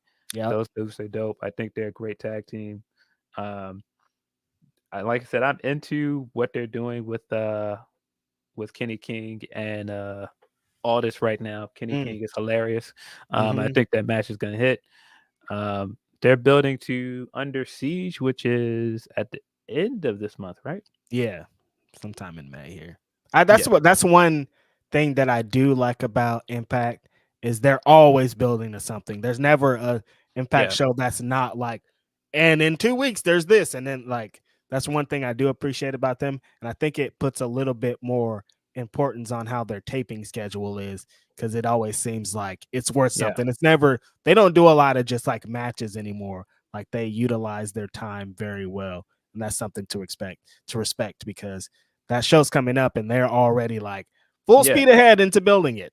Yeah, no, they'll definitely be like, hey, we got Trinity here, but that doesn't stop us from building a feud or continuing the feud with Deanna and Jordan, for example. And I think that the way they do that is really, really good, because it keeps secondary stories going. It never feels like, all right, well, we got to build up a challenger. You already started building up a challenger. Exactly. Or at least building up their trajectory towards being a challenger later in the year. I think they do a great job with that, both in the X division and the women's division, and sometimes with the world title. World title scene, like I said, is it could be their Achilles heel as a company, but it's not totally their fault. It's hard to get big stars to come there. It's just hard. Yeah, you're right. And I think that's what makes the Trinity stuff feel special as well, because she definitely feels like a big fish in a small pond there. And we've never really seen her at that. We've always seen her as a bit player over there at WWE. We've never seen her as the big star that, they're making like the centerpiece. And I think that they can make Trinity a centerpiece in that division. What I keep saying, Hunter, I'm the West Coast Don, big fish in a small pond. That's bow down. Shout out to the West Side Connection. But Trinity is now the big fish in a small pond. So that's gonna be, she's it's just different, man. Impact is just so funny because as always, I say, like, after 6 months, they were like, this company's gonna die. A year, they're like, there's no way this company's gonna survive. Hogan came in, they were like, there's no way, like, they're dead. He did do damage to it. All the time that Dixie was there, they were like, this company's never going to survive. And still today, you cannot get rid of this company, man. Cannot. There's nothing you could do to kill these people. They've been told that they're going to die for 20 plus years, and they're still like, no, we're not, dude. We're going to be on Thursdays. It's going to be hard for you to find our show, but we're going to be on there. So shout out to Impact Wrestling. Big pickup with Trinity. Trinity is going to have an amazing run. We're super excited about that. Someone also said in the chat, another legendary Black woman that was in the news this week, Alicia Fox, apparently, supposedly, reportedly, is not a contracted member of the World Wrestling Entertainment anymore. Also, somebody that's been, she was 2008, maybe even before, like, she put some years, 15 plus years of being, that's just a feat in itself, being a part of any company in the world for this long, but being a part of this company where they do cuts every year is amazing. So shout out to Alicia Fox. We'd love to talk to Alicia Fox too. She's great. She needs to get somewhere. That's another underrated wrestler in history that was around a time. Like if she came 5 years later, her career would have been way different. Like she was cooking at a time where no one gave a shit because the company didn't want you to give a shit. They were just like, go out there for 30 seconds and try to make it happen. And she came up at that time, and she still was cooking one of the best Northern Light suplexes of all time. We all know that. And even after that, when she started to get more into the character work and she was doing that crazy lady shit, she was always like a very super interesting character. So it's going to be cool to see what she does from here on out too. Yeah, man. Alicia Fox, man, has given us so many great memories, whether it be the weirdo relationship stuff she was doing with Noam Dar I forgot about that shit. on 205 Live. I used to love 205 Live. I used to watch 205 Live was a good show, man. So every time I think about 205 Live, I think of Alicia Fox. So yeah, that was a good show. Yeah, love and that. Not for nothing, know him in real life. I see you, big bro. Got a nice taste, man. Not for nothing. I see you, big bro. I've seen it. But no, I've seen it. But Alicia has like so many memorable moments, whether it be like her throwing that box in Nia's face as well, accident, or the stuff like her run into Survivor Series where she was the captain. The still laughing at her doing the dance coming in the Royal Rumble, which just, every time I see that clip, I die laughing. She's I think she's very underappreciated, man. I think she is way more athletic than people give her credit for. Does a really, really good axe kick and the Northern Lights, of course, that people always put her over for. I really would like to see her get another run somewhere, or at least have some. And if she ain't done, I'd like to see it. Like if she's gonna, like I said, even beyond Impact, the women around the world. There's so many talented women in this country, in Japan, in the UK, like everywhere. That like if somebody like Alicia Fox wants to go on one more run, maybe she's gonna have some amazing matches out there to be a part of. Yeah, I think Impact would be a good spot for her to do some stuff because I know Gail wanted to get her at Impact for a while. So maybe if she lands there and does some matches, I think that would be cool. Again, just want to see her get her flowers, just like Trinity, man. She deserves it. She definitely deserves it. And I hope she's doing well because I mean we heard a lot of the issues with her and like her sobriety, and it seems like she had worked hard on that. It seems like she's in a good place. She's in a good relationship. So hopefully she's doing well. Yeah, I hope that this isn't a big shock, and because sometimes the releases or whatever, contracts or whatever could be frustrating for people. Hopefully she has some clarity. Hopefully she's doing well. And yeah, if she's trying to wrestle one more time, she's trying to give it up, we are definitely going to be around and excited to see it. Shout out to Alicia Fox. Let's get your last thoughts on Will Washington being All Elite, I think, because a lot of people came here to to hear about it. Our friend is All Elite. He's apparently helping with continuity and characters and long-time storytelling and all the things that we know that our group chat has been filled with Will Washington ideas. What do you think this means for people like Will Washington? Not even just like black dudes, but like people that came up as a podcaster. He came up as and on this space and into a very high position. What do you think that means for the future of that type of thing? Well, I mean, I didn't even really think about it till I heard Cass say this on Masked Man, and how it legitimizes black podcasters in a way that, because I still think that black podcasters aren't given the credit that they deserve in this space. Facts. I think that even when I look at our comments sometimes and they're just like, no, this is great to see 3 black men doing this. And, I love our fans and I love what we do, but there are definitely other black podcasters out there that are doing cool things. And I think when you see him have success as a podcaster and then move on to doing that. And I mean, even when you see what Kaz is doing, I say all the time that Kaz is one of the best of us in this industry, man. Facts. True standard in this industry, man. And so I think to see more of us get over that hump and have success and be acknowledged by big companies, it's huge, man. It shows us that it's possible, man. It shows other podcasters that it's possible to make waves and impact in here, man. And so, of course, I look at it like that's our friend. I'm happy for him, but it is crazy to think about what that can do for other people and how that could inspire more people, man. It's like it's hope. Like realistically, if you break it down, like Will Washington woke up and went to his basement and talked wrestling, and he did that so often and so well and so professionally that it got him a job. And that's a lesson for fools. Like somebody said in the super chat earlier about that, how Will Washington gave it up. He's never said a bad word about anybody. He's always did this thing with integrity. He didn't step on one person on his way up to getting to where he is now. And so to see that you can do that, and you don't have to troll and you don't have to do all these wild things to try to get people to follow you, or you don't have to lie, or you don't have to do all these things. That's a big lesson for people moving forward, that you could just be good and knowledgeable about your thing and cool, and you could get into some great positions. Yeah, I think one of the really cool things about it, I don't really like I don't really like tooting our horn over here. I think we have we've had a great run with this podcast, but one of the things that I really appreciate him doing is not going, all right, well, I have a name in this because I've been podcasting 16 years or whatever. Let me go over here and run to the Observer and work with those guys and try and raise awareness for where I am. He kind of built laterally and was like, yo, let me go get two other black guys and let's make this happen. And we did that.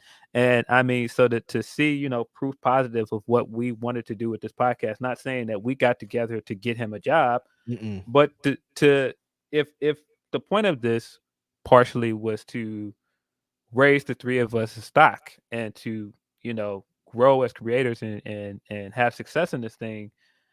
Seeing him come from this and go and get a job over there, it's amazing, man. It's really inspiring. Will Washington killing it, man. As you can see, everybody's very excited about it. You're trending for days. Everybody's super stoked. So many people just being like, that's a great move. Of course they did this. Will Washington, he's encyclopedia. He's all this. He's all this. The support has been amazing. So yeah, man, just go out there, be yourself, continue to cook. Just give them that Will Washington shit when they say, what happened on the November 28th, 2021 episode of Dynamite? And then you don't have to look anything up. That's why they got you back there. We're so excited about seeing what happens here. But of course, as always, you're going to continue to see Righteous Reg and Philip Lindsey every Saturday, every other Thursday, talking Grapsody. We did it today. We got through all the super chats. There was only a couple of hiccups. Next week it'll run a lot smoother and things will be great. I think Jake's got another super chat up there for you. Yeah. Jake says, I know Cheeseboard Alfred out here hating because he's a bummy little dude. Oh, come on. He has another one, two of them. Alfred blocked me because I shared a meme of Samuel L. Jackson holding Leah from Django, and I said that was him with Vince. Yo, listen, man. I won't get into the Alfred stuff, and I won't get into anybody hating on us, man. Listen, if you are not succeeding, you ain't gonna have haters, man. And so we're succeeding, man, and I hope for more success for him. Hopefully, you guys keep supporting this podcast. That's all we care about. You don't have to pay attention to haters, man, because haters will do what they exist. They will do the thing. I'm not gonna punch down at people that want attention. I'm just not gonna do that. Haters they hate us because they ain't us, and like I can't be mad at you for. You think my content sucks, but you're following me is how it is, you dumb idiots. So hey man, listen. I think it must have really, really pained some people to try and insinuate that our podcast wasn't doing numbers or was irrelevant. But having to speak about my man as wrestling news this week must have really pained him, man. Had to hurt. Had to That's gotta really hurt. had to really hurt deep down in their soul, man. But it's all right, man. They might avoid trying to talk about it. I don't know, but when you Eventually, you're winning, gonna have to. when you're winning, man, it don't matter, man. It don't matter who want to really give you your P's, man. That's it. You're gonna get them regardless. Jake says, "Great show, guys. Can't wait for next week." Yeah, next week we'll probably have a guest with us. Today we just kind of wanted to establish that this is your boys going forward. You're gonna see what this is. But yeah, we got a whole bunch of friends that are going to be involved.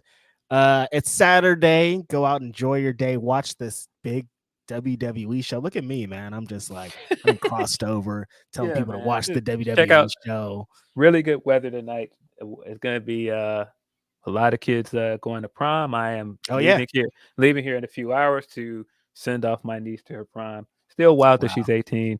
Crazy. But have a good one, guys. This has been Yeah. your boy out in Chicago and your man's out in Oakland. Peace. Peace.